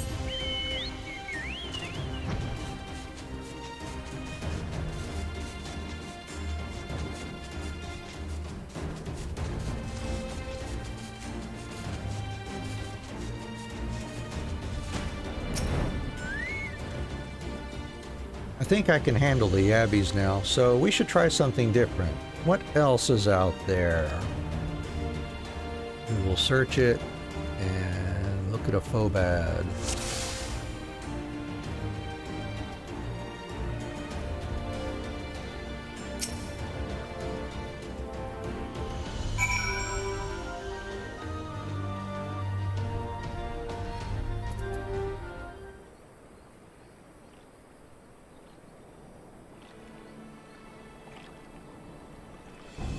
The Phobad's hands are large and powerful, but destroying its crystallized core should render the salt golem inanimate. You sense power pulsating from behind its brow. Ugh, a Phobad. How do I defeat one of those? Destroy the core within its brow. Just hit it really, really hard as you can. Inside its head, is it? I'll try to stab it right between the eyes then. Go, Whiskar.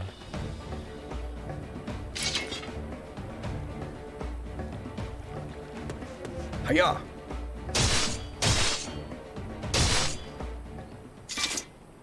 Oh, flattened him. Level up.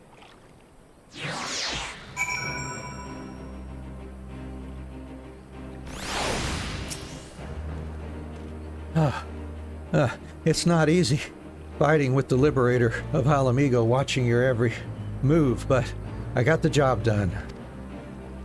Thanks for the advice, Anne. I feel a lot better prepared for my patrols now. Any road, we should head back to the Saltery before Granddad starts to worry. I've been snipped into pieces and fed into a Yabby's hatchlings.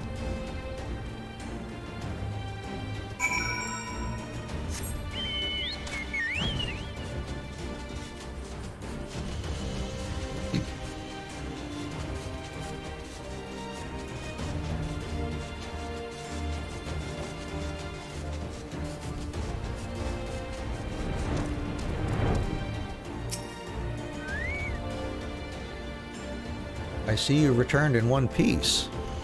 Dealt with those beasties then, did you? I fought them myself, after a bit of instruction from Anne here, like. Once I've shared what I've learned with the others, we should have no trouble keeping the shoreline clear. Good lad. A fine young man you've become, Whiskar. A fine young man indeed. Too often of late, I hear tales of folk over in the city, drunk on victory and hungry for revenge, their heads stuck firmly in the past. But we need to set our sights on the future, on things which will improve our lot, things like getting the Saltery ready to welcome our long-lost countrymen.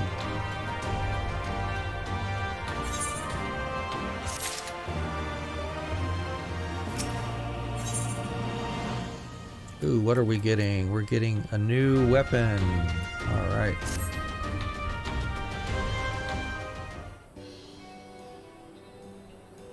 It seems Whiskar has the Saltery's security well in hand. I, meanwhile, have discussed the next steps with Master Watt and completed my inspection of the site. With a little work, the vacant buildings here could be made into very presentable dwellings. Message from General Alden. Apologies for the interruption, miss, but the General would speak with you at your earliest convenience. Do not feel obliged to wait around on my account. I will remain here to hammer out the finer details with Watt and act as an intermediary with our business partners in Ul'dah. You should go. General Alden asked that you wait for him by the main gate in the Alamigan quarter. My apologies again, miss. Fare you well.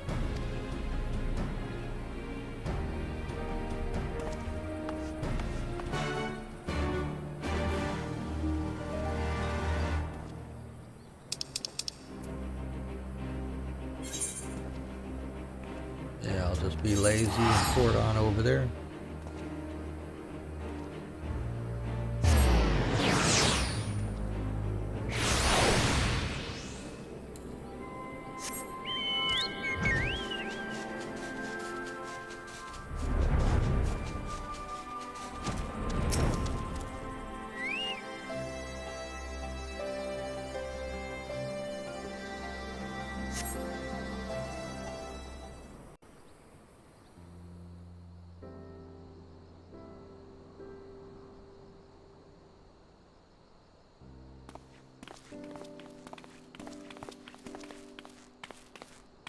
Apologies for the wait. People are screaming for the butcher's blood again. No sooner have we broken up one mob than another forms. Thankfully, all have been amenable to reason, thus far. But it is no concern of yours. We must speak of the men Arenvald and his comrades apprehended in the peaks. By their uniforms, the captives were first judged to be Imperial troops. But after further investigation, their true identities came to light. I dare say you remember Yuyuhasi and Laurentius, the fugitives who conspired with Captain Ilberd in the Crystal Brave's betrayal. Oh yes, those assholes. Aye, well, it would seem they followed him all the way to the wall. It was they who orchestrated the slaughter of the resistance fighters prior to the Griffin's infernal ritual. Were it in your hands, how would you punish these men? Let me think here.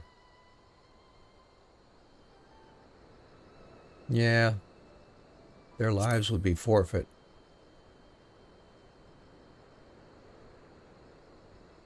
They had their chances. Here. There is no more fitting sentence for the perpetrators of such a massacre, and that is but one of their crimes. Exactly right. We gave each of them a chance, and they messed it up multiple times. In any event, I thank you for your honesty. When the time comes for the Alliance to pass judgment, I'll see that your opinion is heard. Well, that concludes our business here. But there is more I would say. Walk with me.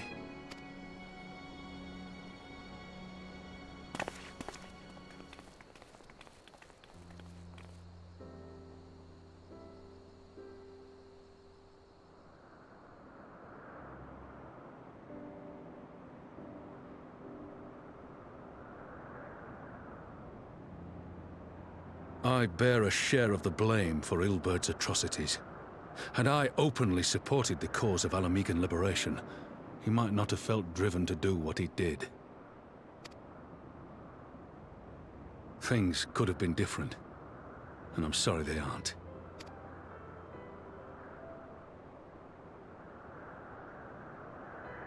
But even after all that has happened, my homeland is free. With the Scions and the Alliance at their side, my countrymen have reclaimed what many thought lost forever.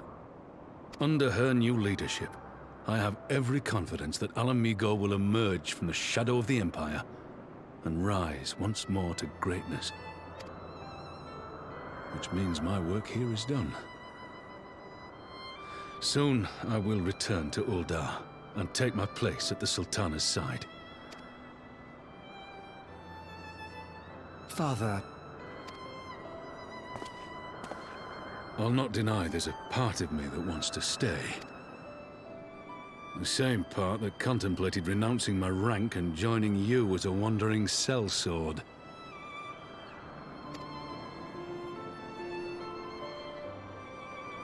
But I pledged my blade to Nanamo, and I will not betray that oath. Is this truly what you want, Father? It is. Ever has my sword been hers to command, and ever shall it remain.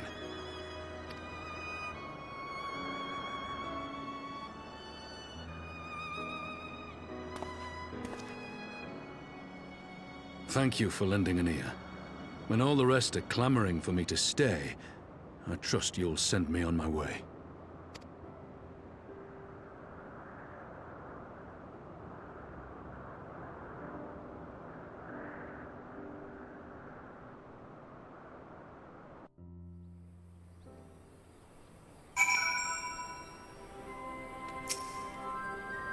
That took longer than I intended, but at least you know where I stand. Now that's settled.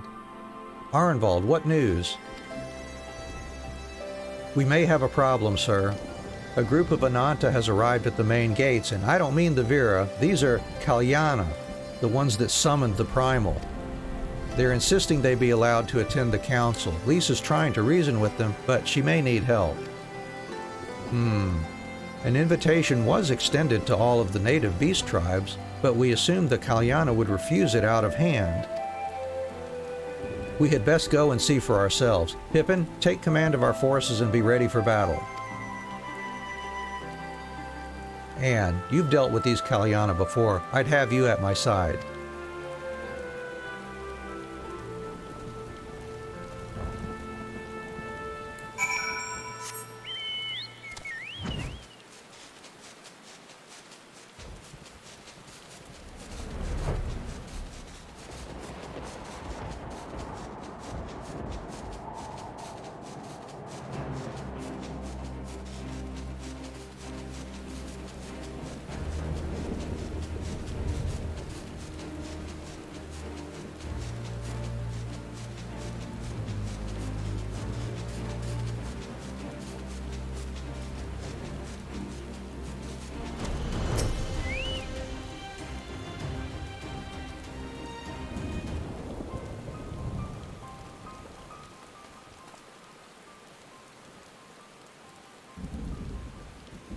Anne, Ralban, gods, it's good to see you.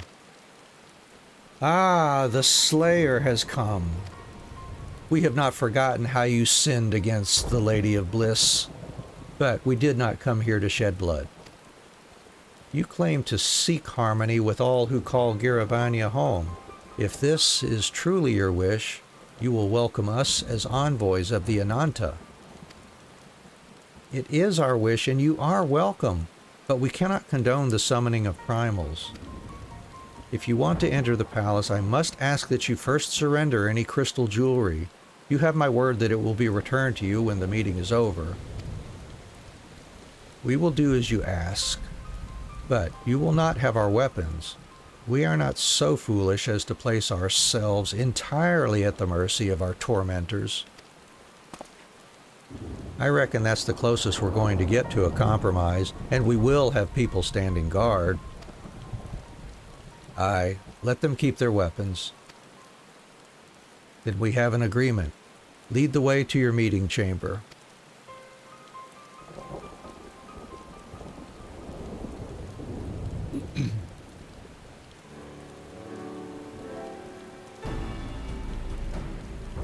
Why do I have the feeling we've welcomed a viper into our midst?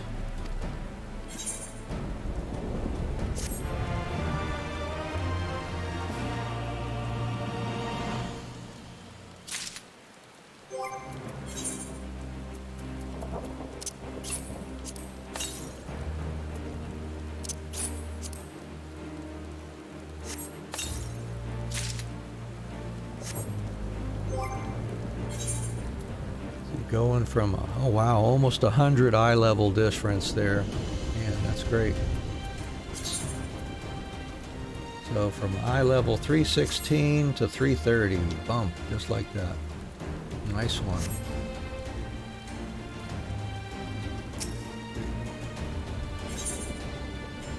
What do we get? A dress up Ralban. All right, I might switch to him after I get that one then. This Kalyana elder's intentions seem at odds with all we know of her tribe. What think you, Anne?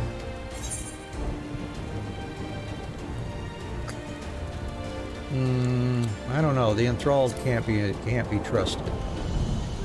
It is said that once a creature has fallen under the sway of a primal, there is no salvation. And I strongly doubt the Kalyana have suddenly broken free of Lakshmi's will. Whatever the truth, I would take no chances. The guard must be strengthened, ideally with people who know a thing or two about primals. Can we rely on the scions? I'll round up our comrades and send them to the Alamegan quarter. You can go on ahead if you like, Anne. My thanks. I will see you in the palace.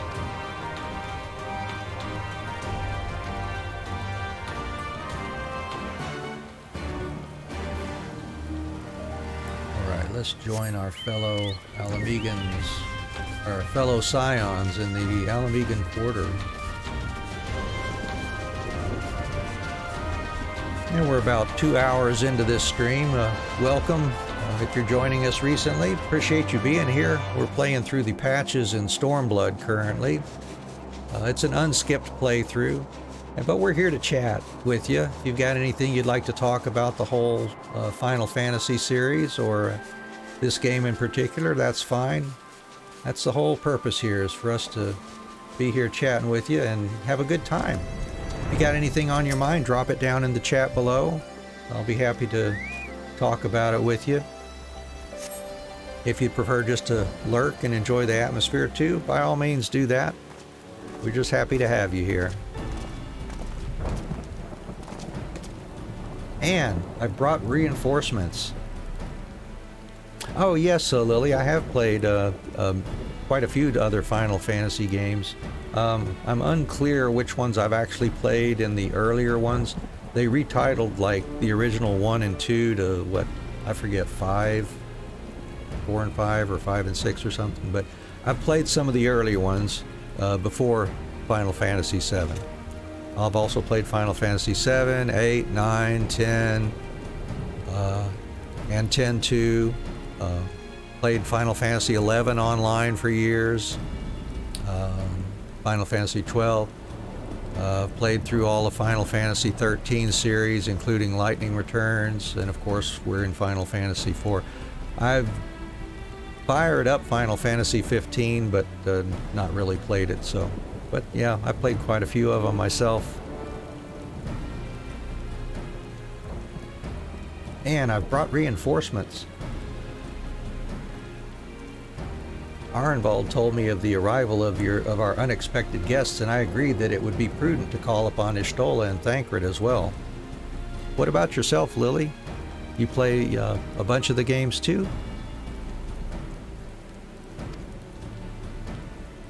One can never be too careful when dealing with the enthralled.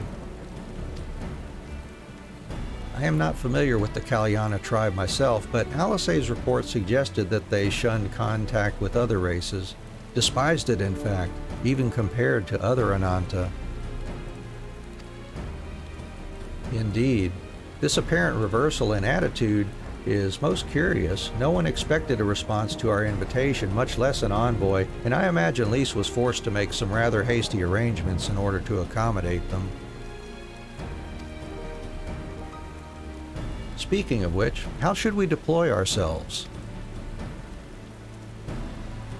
Let's see, you played 7, the old one, not the remake. Yeah, same here. I have the remake waiting for me, but I've not played it at all. 14 and 15. Okay, never had a console, so limited to PC. And let's see, tried to play 10, but disliked Titus so much, stopped after about an hour. Yep, I can understand that. Yeah, some of the characters leave a bit to be desired. They're just not everybody's cup of tea, for sure. If the meeting is to be held in the throne room, it would seem wise to have eyes both inside and outside the palace. Ishtola and I can stand guard without. That leaves the three of you to keep watch over proceedings in the throne room itself. Understood. We should join General Alden inside then. And do you know of the rear entrance to the palace? It's on the eastern edge of the city at the top of the stairs. The guard there should have been instructed to let us pass.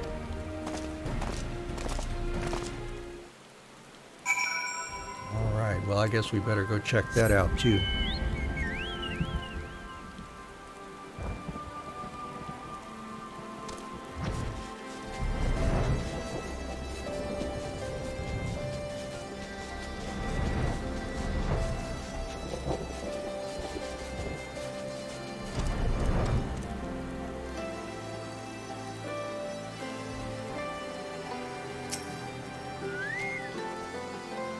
You're with the Scions, miss? General Alden left orders that you were to be escorted inside, if you'll follow me.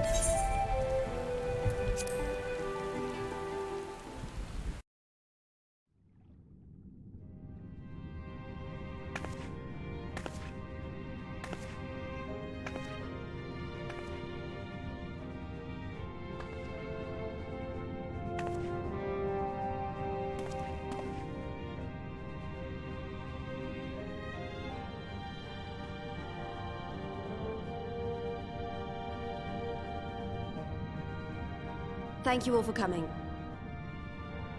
I am Lise Hext, and I speak for the Resistance. Among you are village elders, refugee leaders, envoys from the Ananta and the Kikern. You've come from every corner of Girabania to help decide the future of Alamigo. But before that, I want to ask you a question. What was the first thing you noticed when you came in?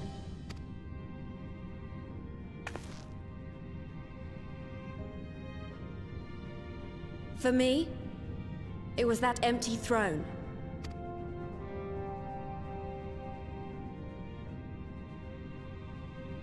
It has no one to sit on it now. No viceroy, no king. Would any of you like to take their place?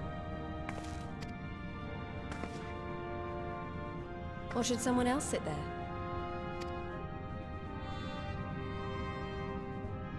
Then let's sit here in a circle, as equals, and I hope, as friends.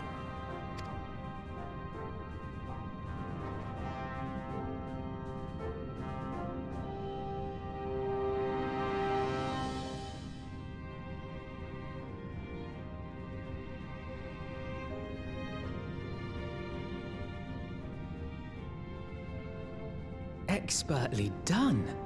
Lise has removed monarchy as a choice early in the game, and positioned them to consider a joint government. All things considered, I would say events have got off to a fine start.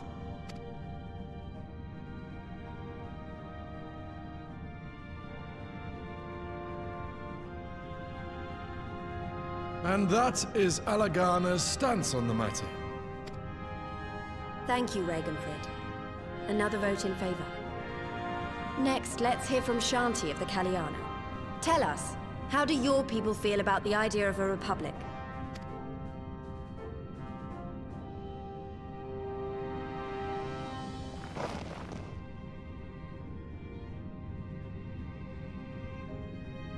The Ananta wish only that those who dwell within Gir Abania devote themselves to our faith. You shall all worship Sri Lakshmi! No? Lady of Bliss, grace us once more with your beauteous visage!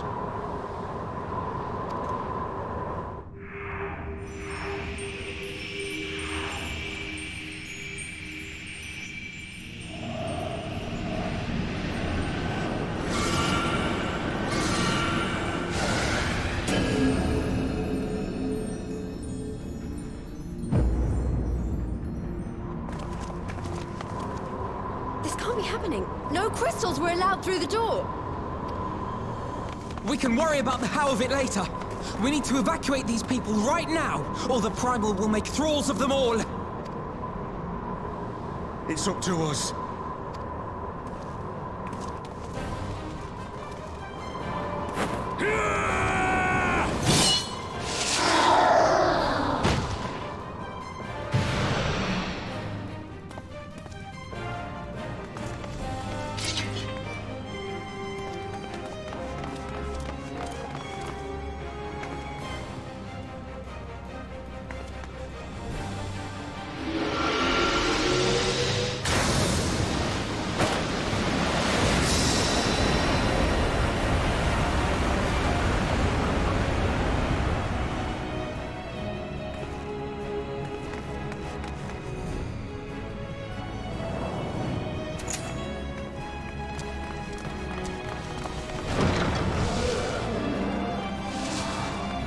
Gods damn it!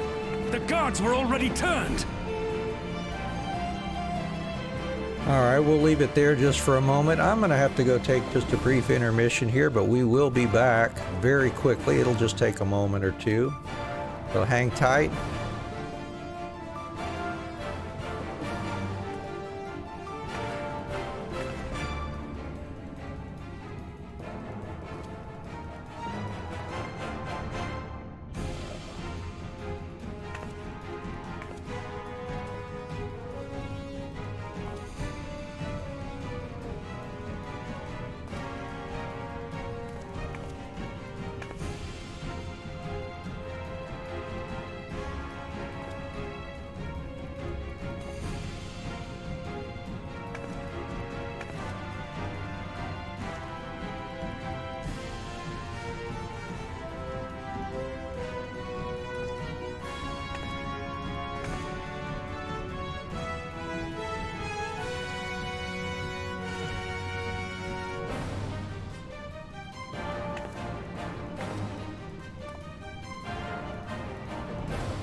All right, we're back. Thank you for your patience. I appreciate that.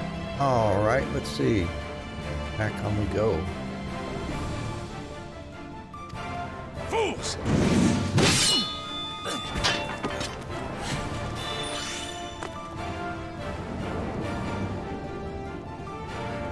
No, you don't! The Kaliana would see us all enthralled. Then they're going to be sorely disappointed. We have the Warrior of Light and Arenvold to shield us. Aye, but they can't well defend your guests and attack the Primal, can they? We're stuck on the back foot. Oh, thanks, Lily. I appreciate that. All right, I think I have an idea. Keep these people safe, General. I'll be back as soon as I can.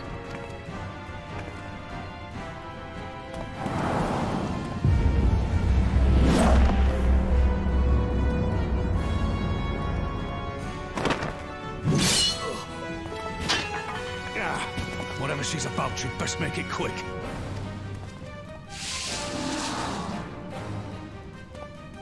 Come then. Who will be next to die on my steel?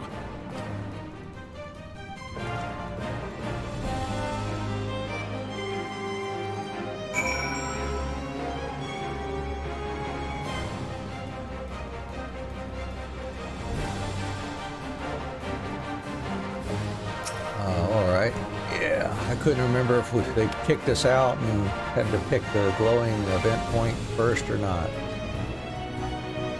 How do we fight her without leaving our allies wide open? We can't stay on the back foot forever. No, damn it. If I think like that, we've already lost. I have the Warrior of Light at my side. We can do this. Isn't that right, Anne? That's right. We're going to use deflect. Okay. Let's not fail then. We'll be capped at 70 also.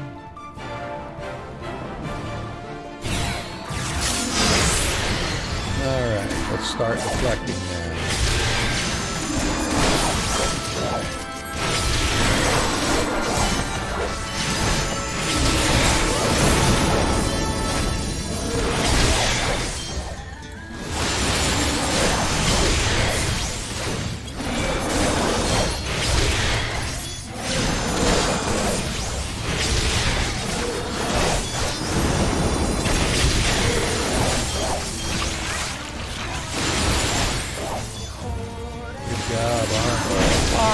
I offer you peace and serenity.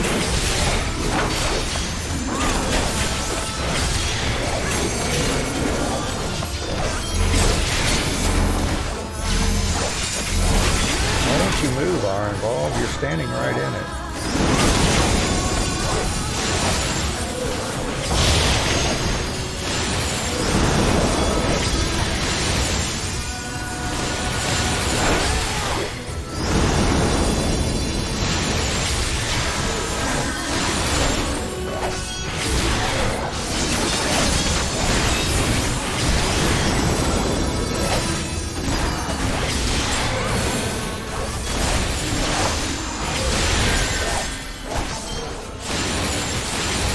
Down there and get those. That was too close.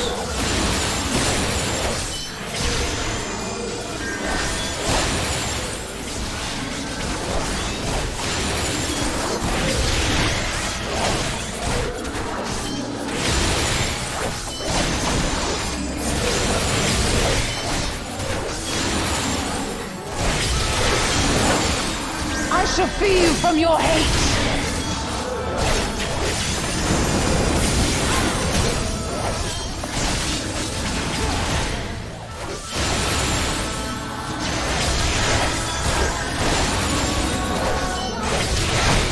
There we go.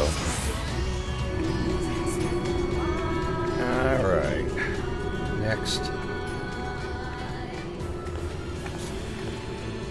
Damn it all!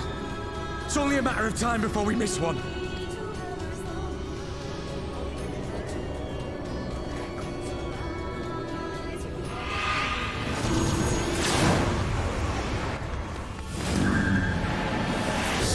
All right, Fordola to the rescue.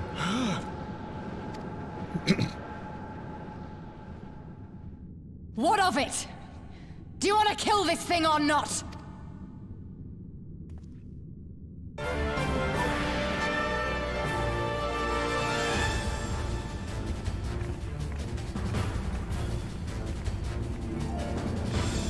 Right, let's see. Just 3 of us.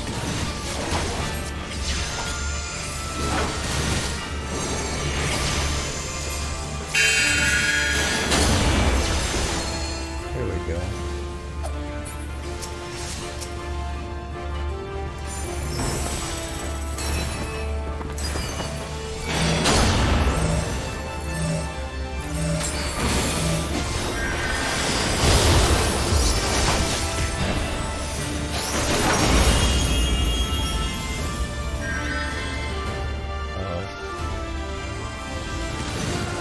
Take them out, I guess. Yep.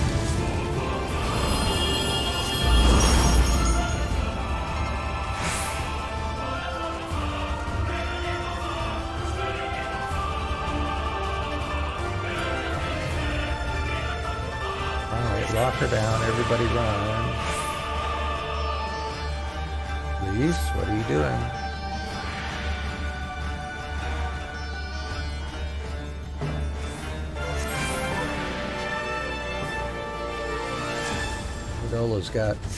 I got Perdola as my dance partner.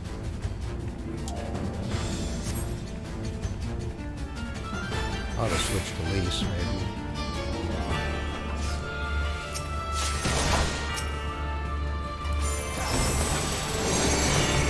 It doesn't matter.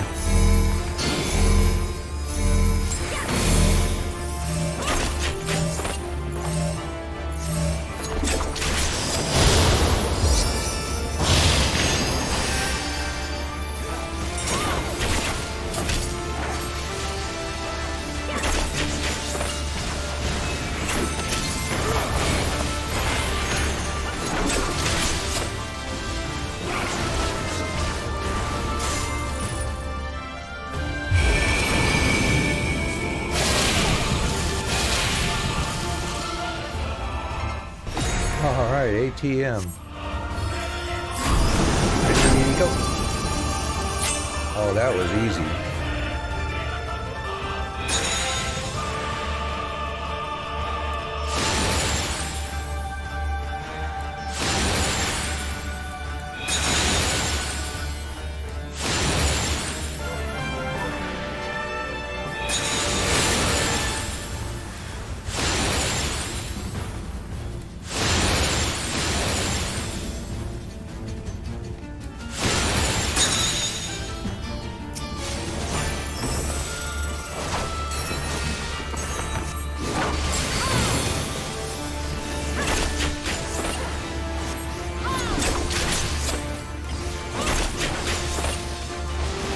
Do not your souls weigh heavy?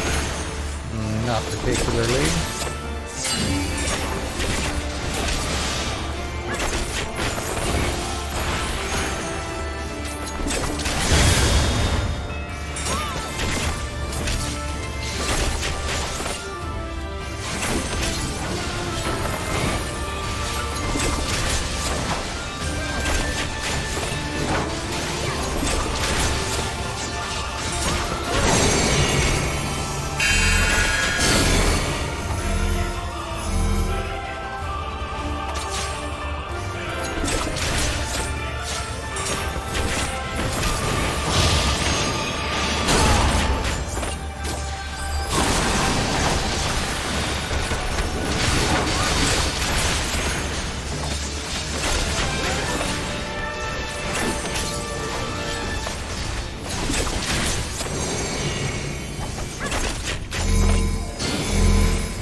That's okay. Didn't see that stack marker until it was too late.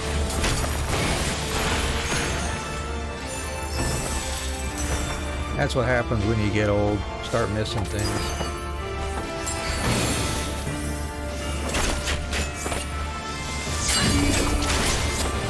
Thanks for the bubble, Cordola.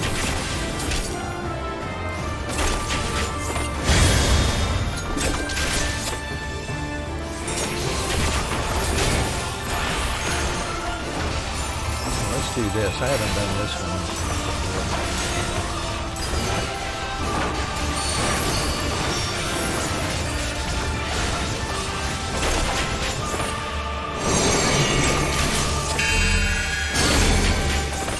Let's see. I guess I better hit. Ooh, come on, over here. Uh-oh, right in the middle of it.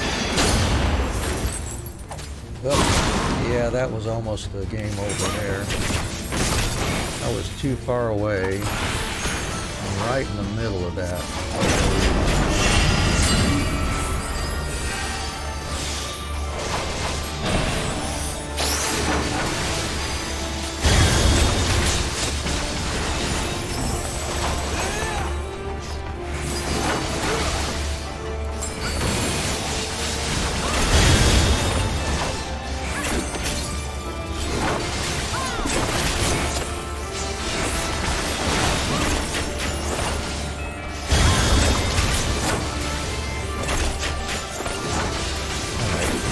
Take her down.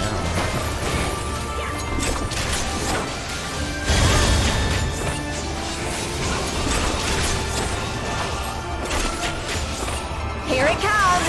Oh, good deal.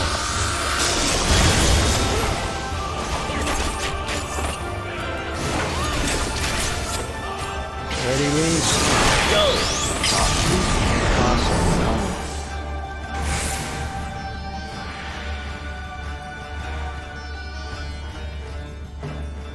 Yeah. Yeah, boy.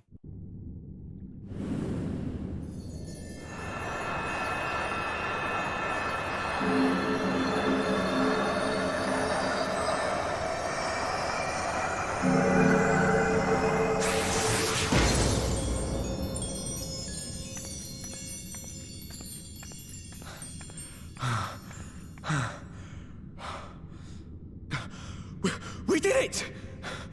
We beat her!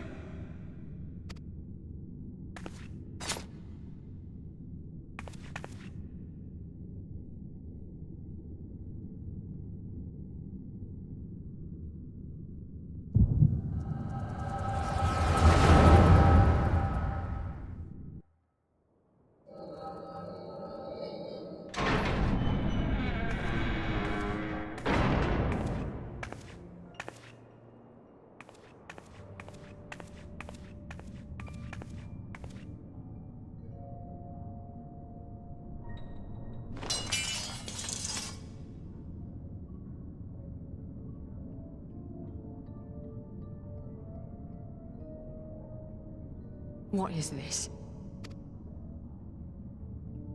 I'm only gonna say this once.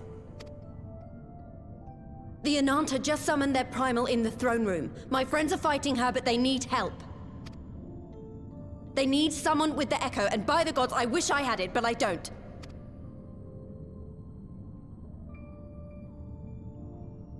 I told you before that you still had time, but things have changed.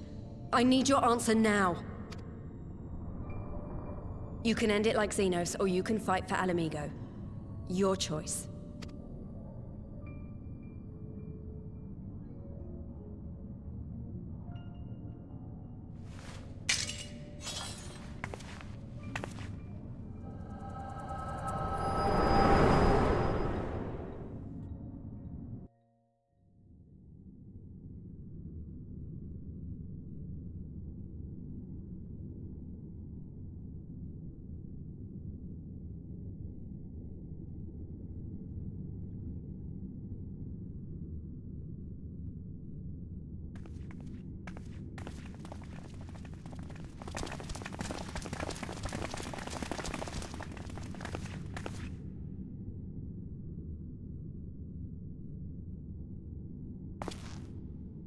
Seven hells. It's her, the Butcher.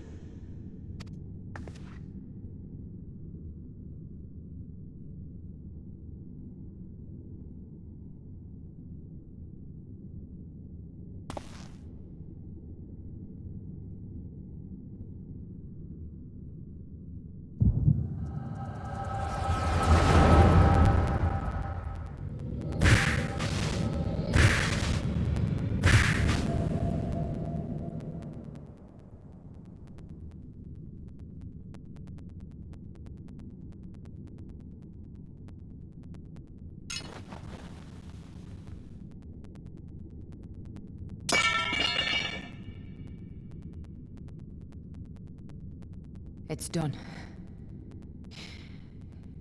Take me back to my cell. You had a bit of an echo party there for a moment.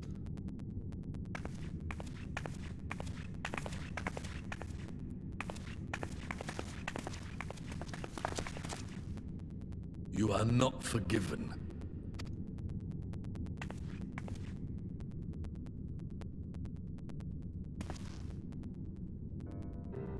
Not you. You I will never forgive.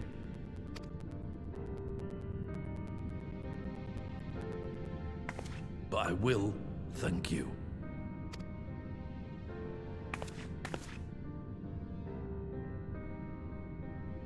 For standing against a primal and saving us from servitude. You have my thanks.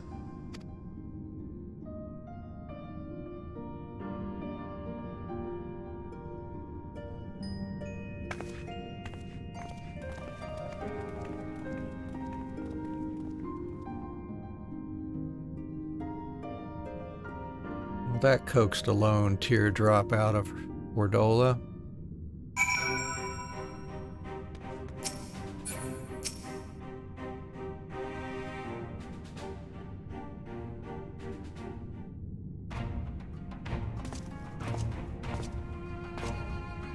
Well fought, Anne. Arnvald. That was a near thing. Aye, our stand against the Kalyana would have been brief indeed had you not volunteered for guard duty. We'd be enthralled as surely as our sentries were. They must have planned this far in advance. Security was my responsibility, and I know how dangerous primals can be. I should have... it's my fault. My stupid mistake. Nay, lass, we were all caught unawares. We will take this as a lesson and watch our own more carefully in the future.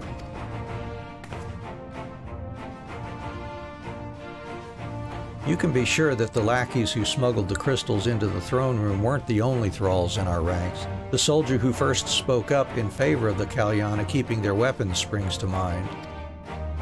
A primal's servant is betrayed by his aura. If you mean to conduct an investigation, I can identify any others acting under Sri Lakshmi's influence. Thanks, Ishtola. We'd appreciate the help. Speaking of help, I almost fell over when Fordola turned up. What was she even doing there? I asked her to come.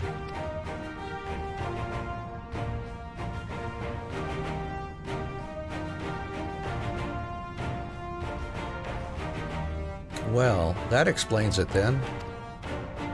It's sad, but Ragnfrid was right. Her victims will never forgive her for what she's done.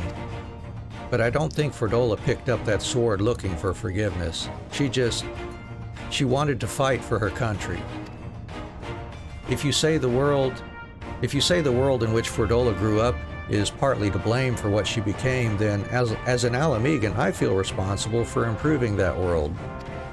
We can't ignore what's happening right now. We have to show people a better way than vengeance, or we risk giving birth to a new generation of skulls. I know it's idealistic, but I want to help people to let go of their old grievances and make peace with each other.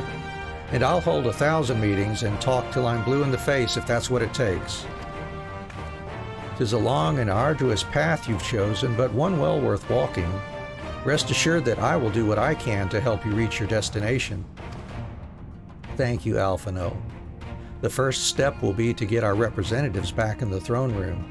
They're a little shaken, but not one of them seemed ready to run. We're all determined to finish what we started. I will see that you're not interrupted. Anne, you and the Scions are to stand down. Get some rest. You've earned it. Understood. Thanks, buddy.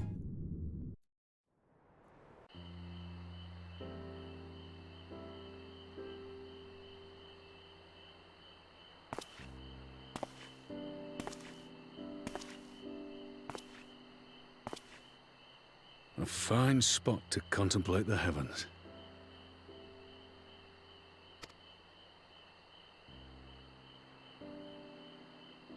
The meeting is over.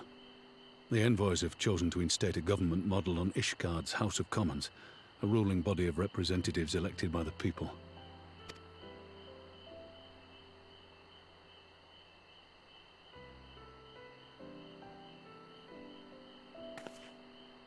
act is a fair decision, and one which signals the end of my part in all this. But I would gaze upon Girabania's stars one last time before I leave.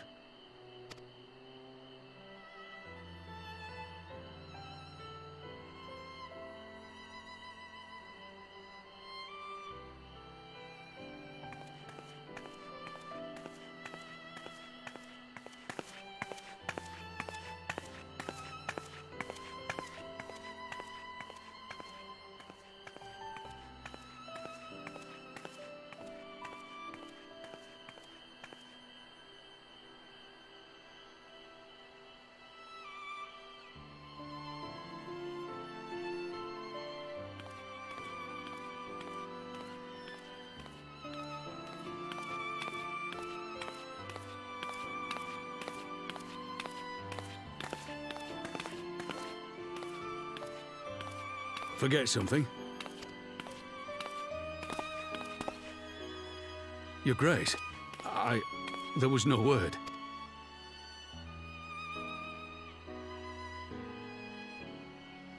Raubon Aldin, you are hereby dismissed as General of the Immortal Flames and relieved of your seat on the Syndicate.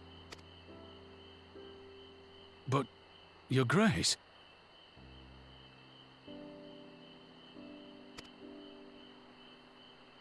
Raubon, I am no longer a child. Stay here in your homeland. Work with your brethren. Rebuild Alamigo. You desire to stand alone. I understand, but remember what happened. I remember full well the consequences of my naivety, and thus did I consult at length with a most trusted advisor ere I embarked upon this course. A most trusted advisor? And what of me? Am I no longer deserving of your confidence? What trust can there be between us when you withhold the truth from me? Did you think me oblivious to the anguish in your eyes when you spoke of returning to Uldar?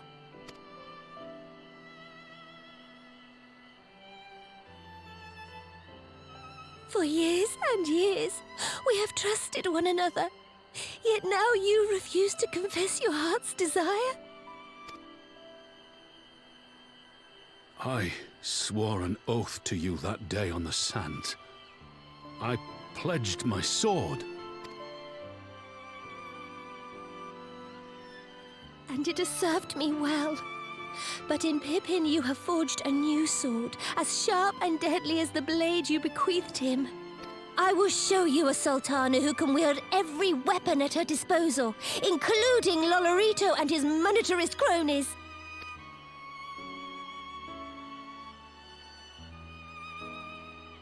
So follow your heart, please. You are home. You are free.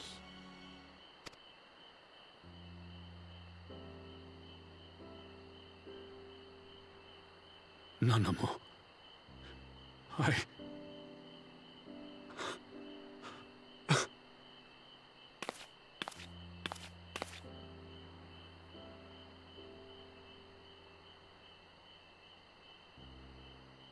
Smile for me, Raubon.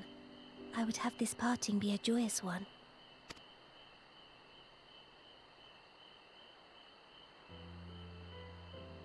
Thank you, Your Grace.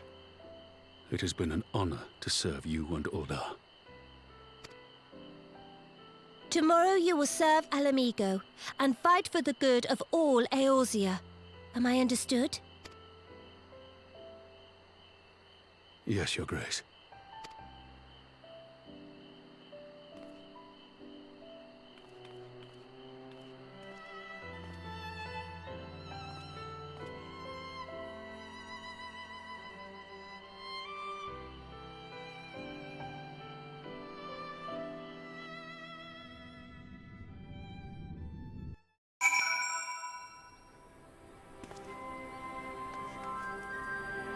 What a beautifully produced game, I tell you.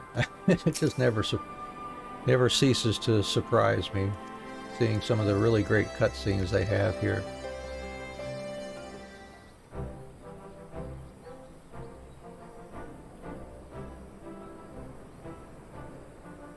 Thanks for shielding us from Lakshmi, you two. If you hadn't been there, the rest of us would be worshipping her by now. You're kind to include me, Lise, but we both know who did most of the work. I could scarce keep track of the battle, let alone land a telling blow.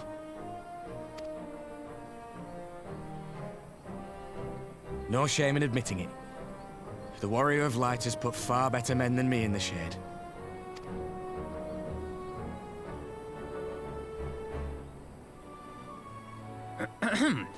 Did I mention that I encountered the Sultana in the palace? It would seem Her Grace has come to Girabania to oversee the final stages of her relocation project. She was in search of General Oldin, and I directed her to the rooftop garden. I do hope he was still there. Are you in the habit of gossiping about the affairs of royalty, Master Leveilleur? Certainly not, Your Grace. I was merely informing my companions. Be at ease, Alphino. 'Twas only a jest.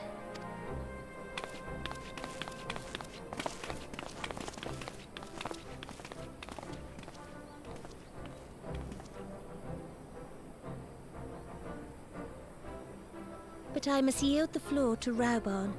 He has an important announcement to make.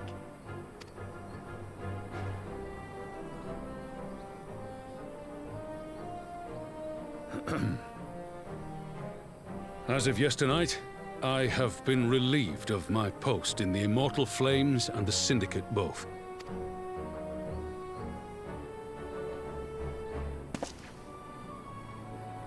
I shall be assuming my father's duties. And may I say that Tizona has never felt heavier upon my back.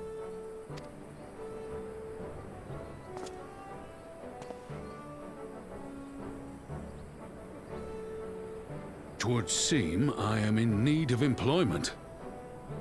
Mayhap one of my old acquaintances can introduce me to a mercenary company or some such.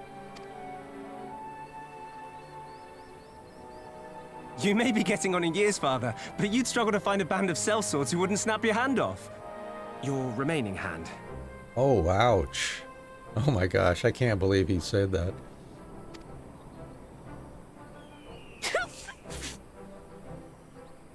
Yes, the bull of Alamigo need not be put out to pasture just yet.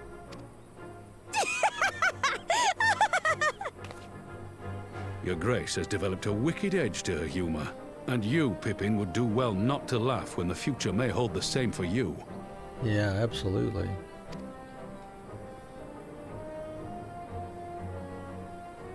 So, does this mean you're staying? Aye. That seems to be the way of it. I would be glad to aid you in rebuilding our nation, if you'll have me. If, he says. Welcome home, Raubarn.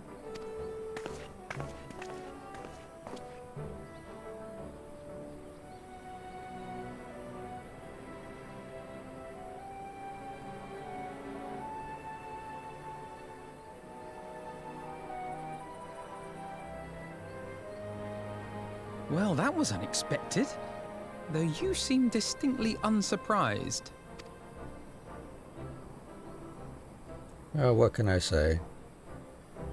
Either you are more astute than I give you credit for, or I'm losing my touch. Or maybe I've just played this through so many times. In any event, one thing is certain. Alamigo will rejoice at the homecoming of her dearest son.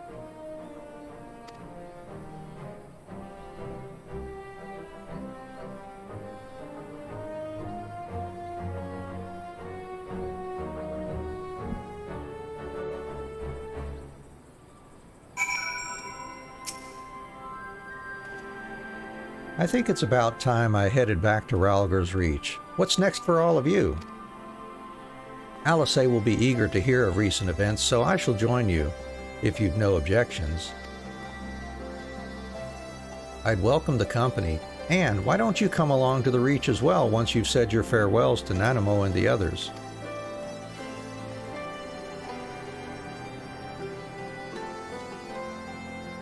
And upon completing this quest, be able to access the palace's rooftop gardens by speaking to the Royal Menagerie's attendant.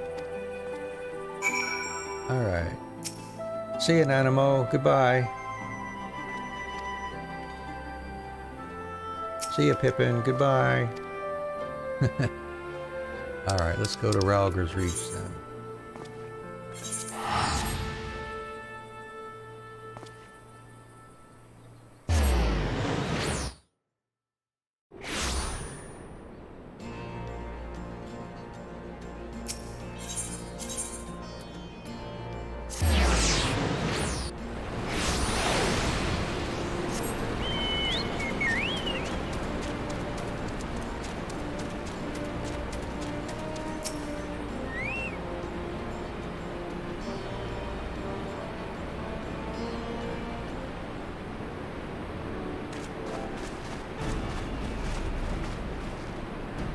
Well, here we are again. Alphino has regaled me with the thrilling tale of hidden treasure troves, mid-meeting betrayals, unlikely alliances, and joyous homecomings. It would seem I missed everything. I was patrolling the palace grounds with Thancred and Ishtola when we heard the report of a primal in the throne room. I honestly doubted my own ears. As others have said, we were lucky to have our Echo-blessed champions nearby this time, but we'll need to keep a closer eye on the Kalyana. You can say that again. This whole episode has reminded me just how far apart our kinds still are. It looks like centuries of fear and mistrust really can't be washed away in a day. But someone has to make an effort at reconciliation if these conflicts are ever going to end. Naturally, a lot of people are crying out for vengeance, but I've been doing my best to calm things down. Violent reprisals will only lead to more summonings. Indeed, violence will ever beget violence, as the Empire has learned to its cost in recent times. In any case, summoning Lakshmi was the Broodmother's doing, and whoever replaces her might not be so keen on the idea. We'll just have to watch and wait.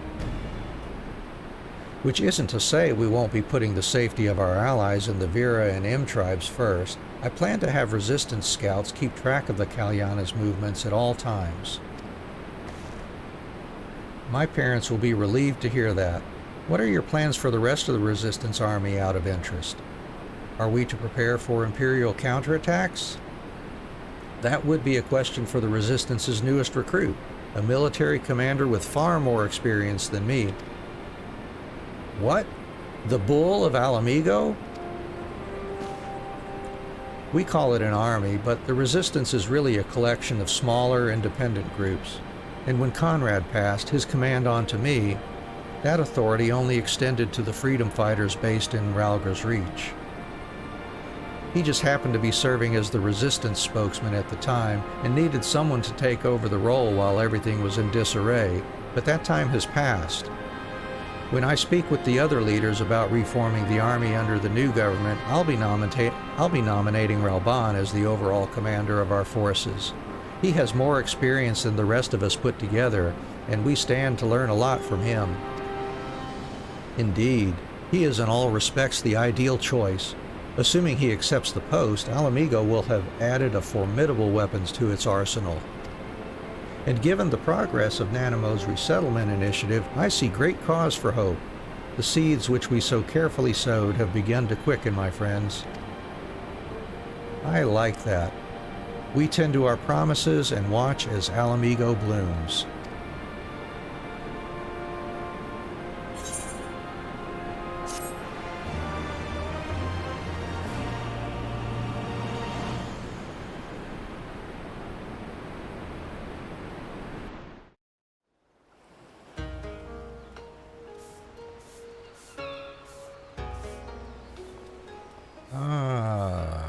Gosetsu, yeah, you returned.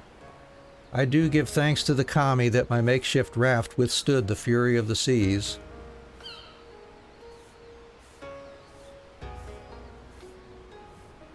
But there their generosity ended. Without coins in our pockets for new attire, we are doomed to look like so much jetsam. Oh, woe betide the poor man in a city of rich merchants.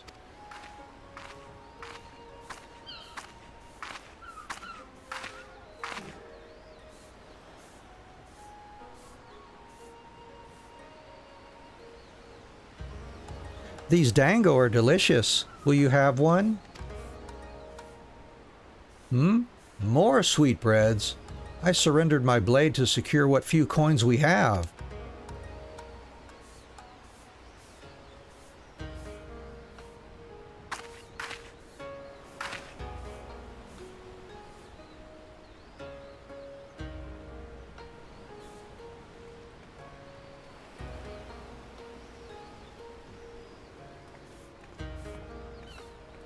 Ah, 'tis like talking to a child.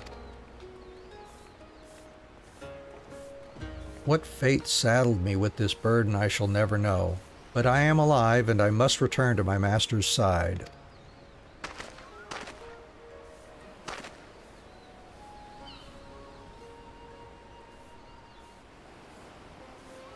Come, Tsuyu. We shall find a ship to carry us across the Ruby Sea.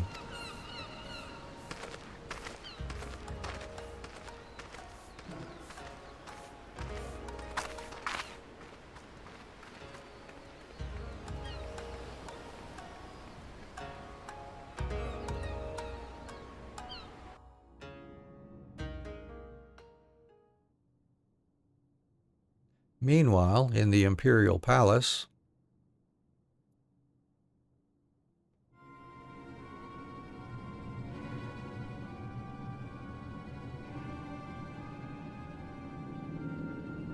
have you read the reports? First Doma, then Alamigo, and Lord Zenos put to the sword. Do not believe everything you read. I hear the Viceroy was merely wounded and that he has already returned to the capital. Naturally, the savages beat their chests and boast loudly of taking his head regardless.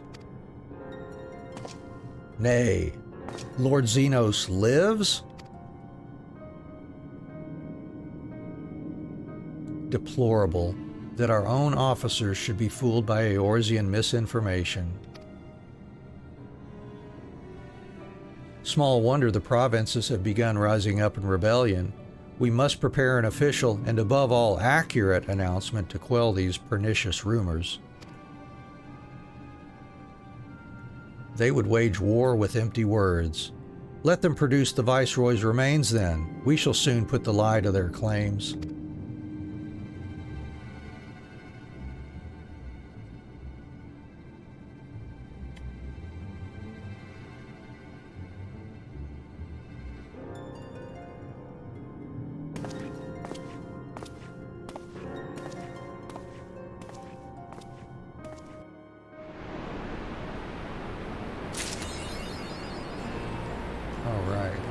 Let's get my new minion here.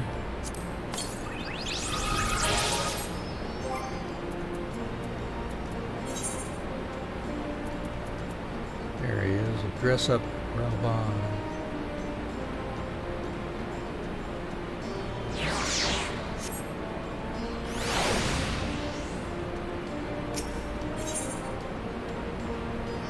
What's that? A greeting, okay.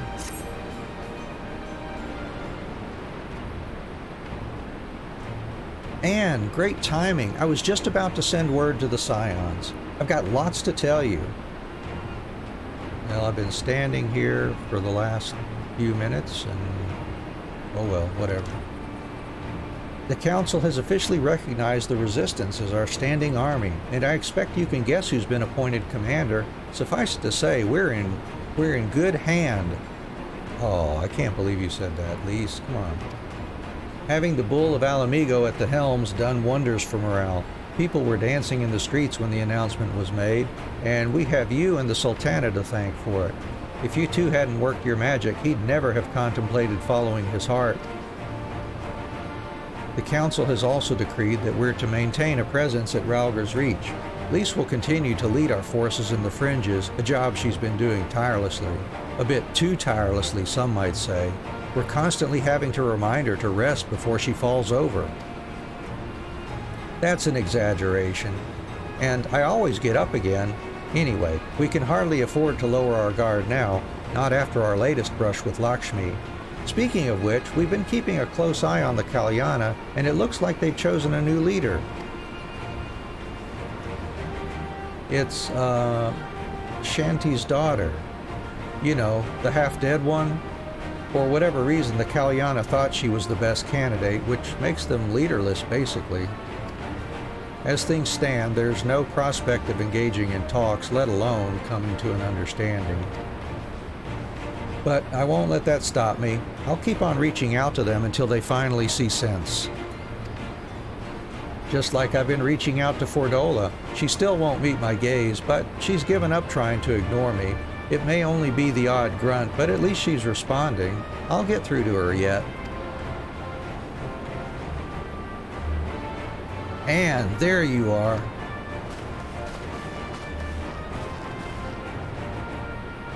Alphino, Alice, is everything all right? We've received word from Tataru. Hancock has apparently acquired information of great interest and urgency.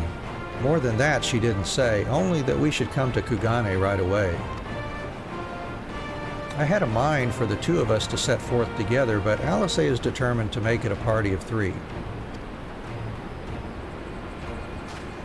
As I've told you more than a dozen times, brother, my wounds are quite healed, and I would benefit from some fresh air. Besides, you may well need an extra pair of hands.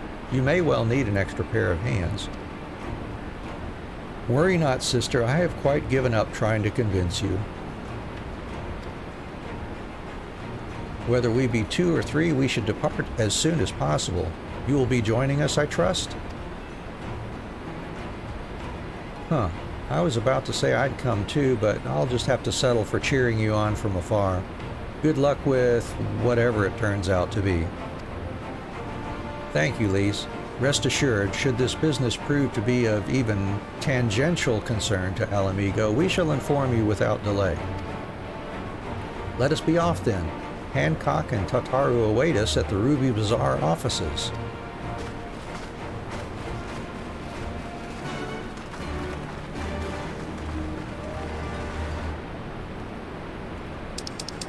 Off to Kugane.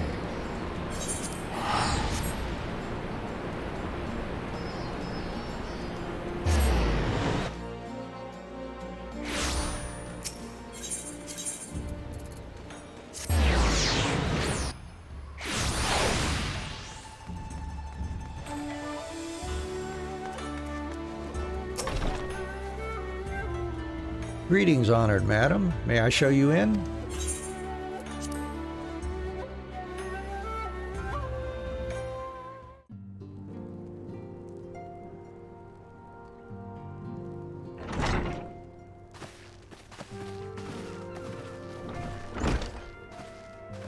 My friends, thank you for coming at such short notice.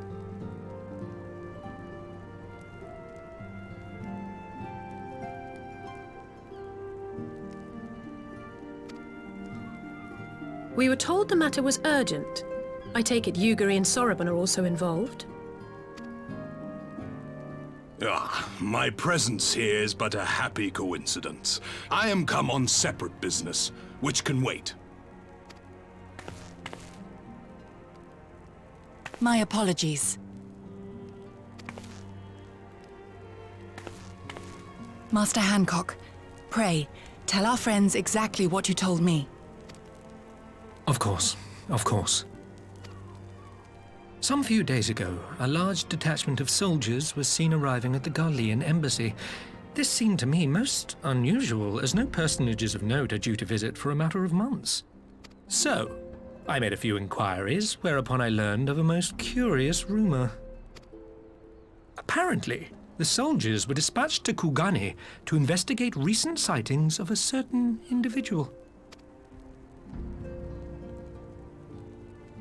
The late acting Imperial Viceroy of Doma, Yotsuyu.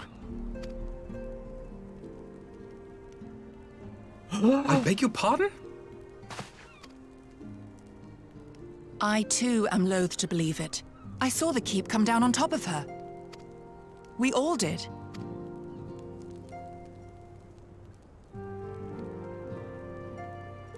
I would not presume to question your eyewitness accounts, nor am I one to take rumors at face value.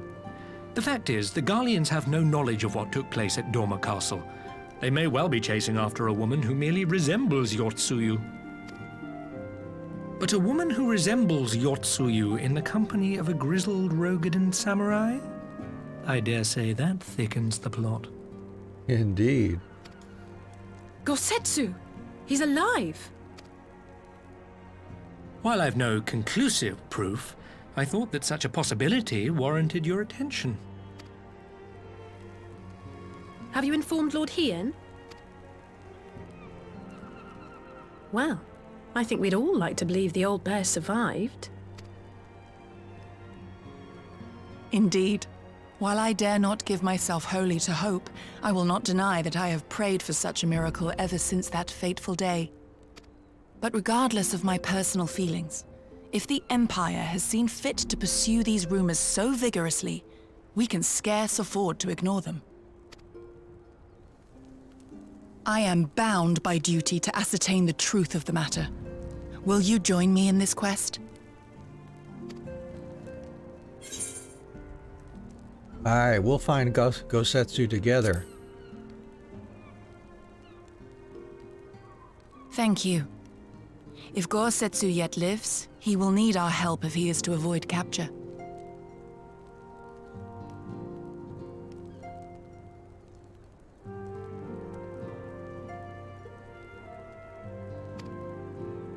Gosetsu is a dear friend, and we cannot abandon him to the mercy of the Empire. Our course is clear.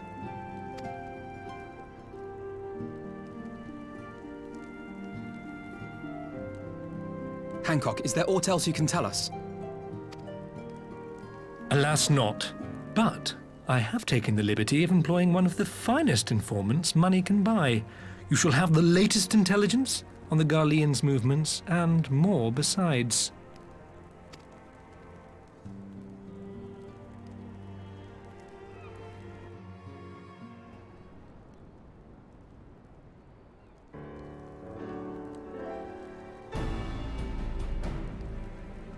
The informant awaits your pleasure in the back streets of Sanjo Hanamachi. From its shining facade to its dark underbelly, few know Kugane as intimately as he. One of the finest informants money can buy. Why do I have a bad feeling about this? Permit me to assist you in your quest, my friends. The sooner your business is concluded, the sooner we may speak of mine. Should your search take you away from Kugane, my boat is at your disposal. I shall see that she is ready to sail. I'll give Soroban a hand. If he's providing us a ship, the least we can do is supply the provisions. We'll be at the pier if you need us. A welcome offer and an excellent plan. Without further ado, then, let us seek out this informant in Sanjo Hanamachi.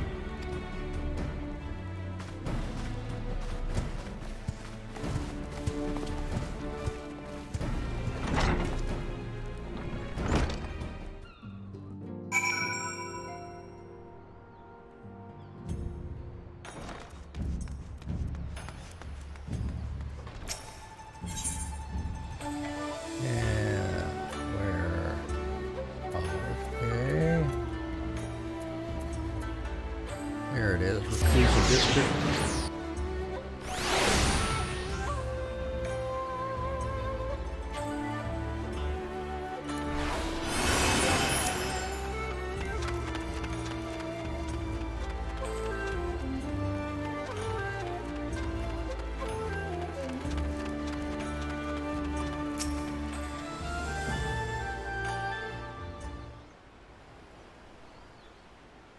This should be the place. Now we wait and see who comes.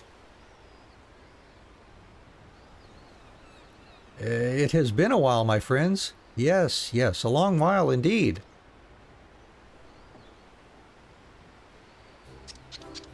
Oh boy.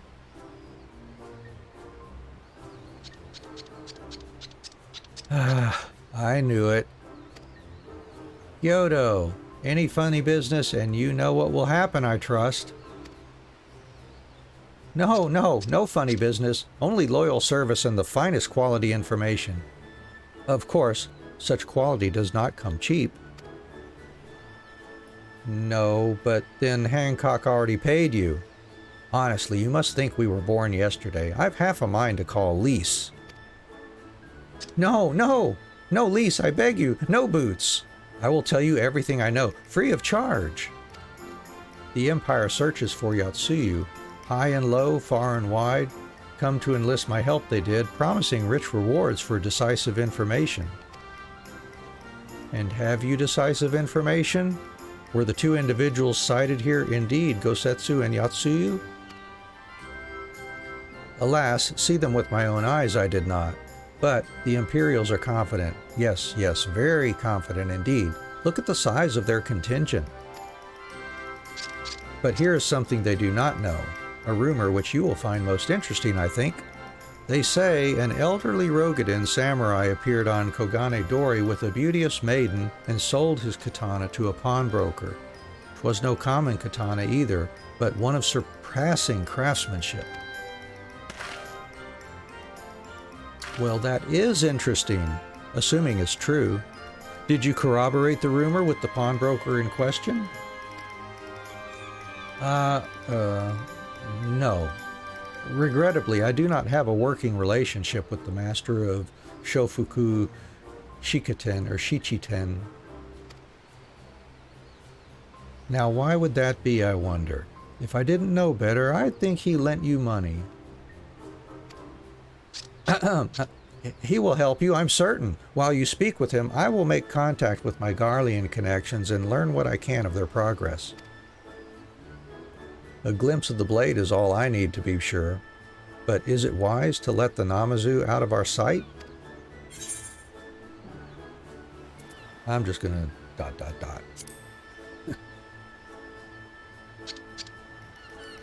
Do not glare at me so, I beg you. To divide our forces is simply more efficient. He's right. Given the urgency, we would do well to split up. And so I will go with our friend here. Nothing improves efficiency like a little supervision.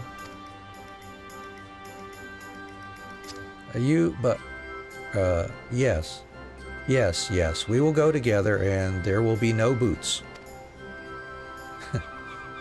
Let's be about it then. Good luck with the katana. Shall we reconvene at the pier later on? Fragrant as the Ruby Bazaar offices are, I prefer the fresh air.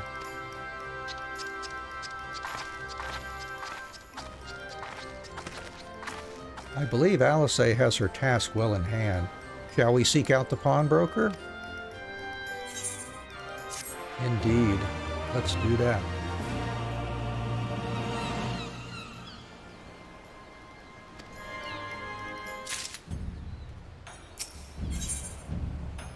What are we getting? Another furnishing. Okay. Everything in order? Then let us proceed to Kogane Dori and find the master of Shofuku Shichiten.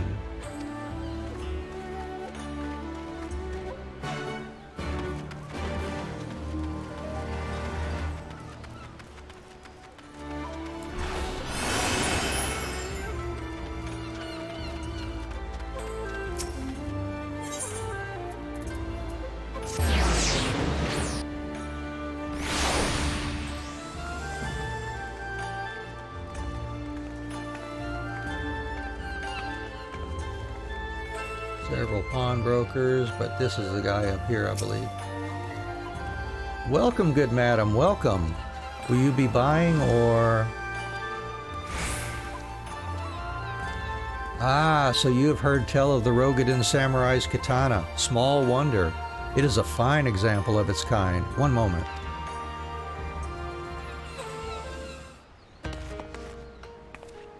Dare I hope you have found our pawnbroker?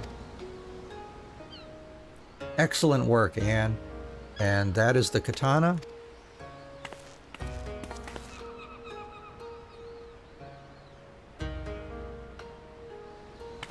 There can be no doubt. It is Gosetsu's blade. The craftsmanship is exquisite, is it not? And you will be pleased to know that the pledge has just expired. I should be glad to sell it to you, assuming you have the coin. This is no ordinary weapon, you understand, and it is priced accordingly. But if you are serious, I suggest you act quickly, as several noted collectors have already expressed an interest. The blade represents conclusive proof of Gosetsu's survival. I suppose this could be considered a necessary cost in securing his safe return, yet it is not a decision I can make alone, least of all when our nation has scarce begun to rebuild. I'll pay. Nay, my friend, grateful though I am for the offer, I cannot ask this of you. It is enough to know that Gosetsu is alive and well. Yugiri, wait. The scions will buy the katana. Pray, consider it a gift. Master Alphino, your kindness is touching truly, yet, in matters of coin, would Mistress Tataru not expect to be consulted? Come now, our friend would never have relinquished his blade were the need not great. And are we not bound by honor to help a friend in need? I say we are, and I am sure Tataru will wholeheartedly agree. It's settled then. You have made a wise choice, my friend. Such pieces are few and far between. Now, if you would be so good as to come this way, I shall prepare the necessary papers.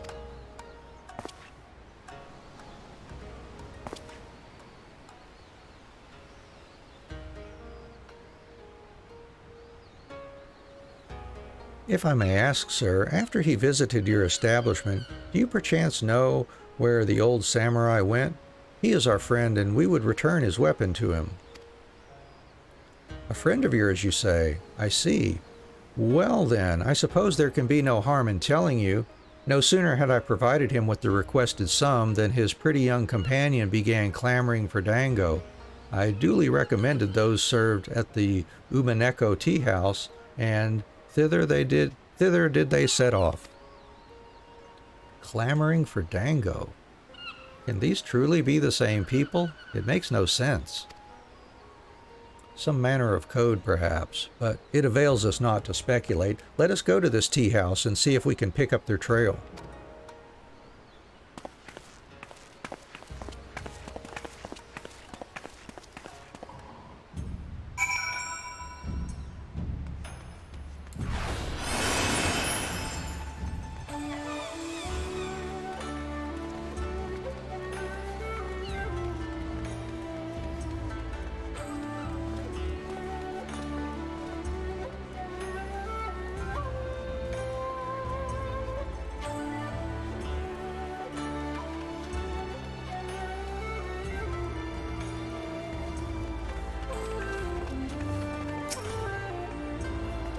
But of course I remember. How could I forget a pair like that? The most beautiful girl you'll ever see, scoffing down dango as if her life depended on it while the old samurai looked on. Not quite what he expected, I'll wager. Far be it from me to gossip about my customers, but he was planning to spirit her away across the Ruby Sea, out of the reach of her family, no doubt. When the girl had finally had her fill, they set off in the direction of the Shiokaze hostelry, presumably to find someone discreet with a boat. So Gosetsu makes for Doma. But this woman who travels with him, the more I hear about her, the more I wonder if she can truly be Yotsuyu.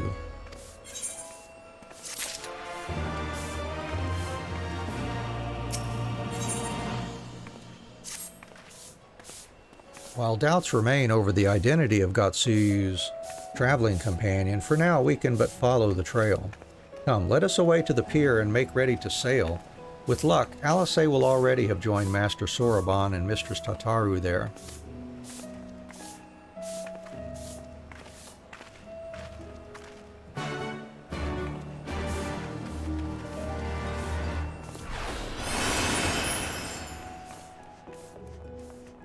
And I believe this is where we will end this particular day of streaming Final Fantasy XIV. We'll just leave it right here. Find a channel we can raid out to here and call it quits for today. But I want to thank everybody so much for being here with me today. I know you have a choice. You could be anywhere you'd like to be. You chose to spend time with us here, so thank you very much for that. I appreciate it. We'll be taking a look here, see what we've got for rating options here. Oh, it's my pleasure, Lily. I'm always happy to have folks here with me. And let's see, I haven't Let's see, Luna Mothwings is playing 14 also. I'll go ahead and raid over to them.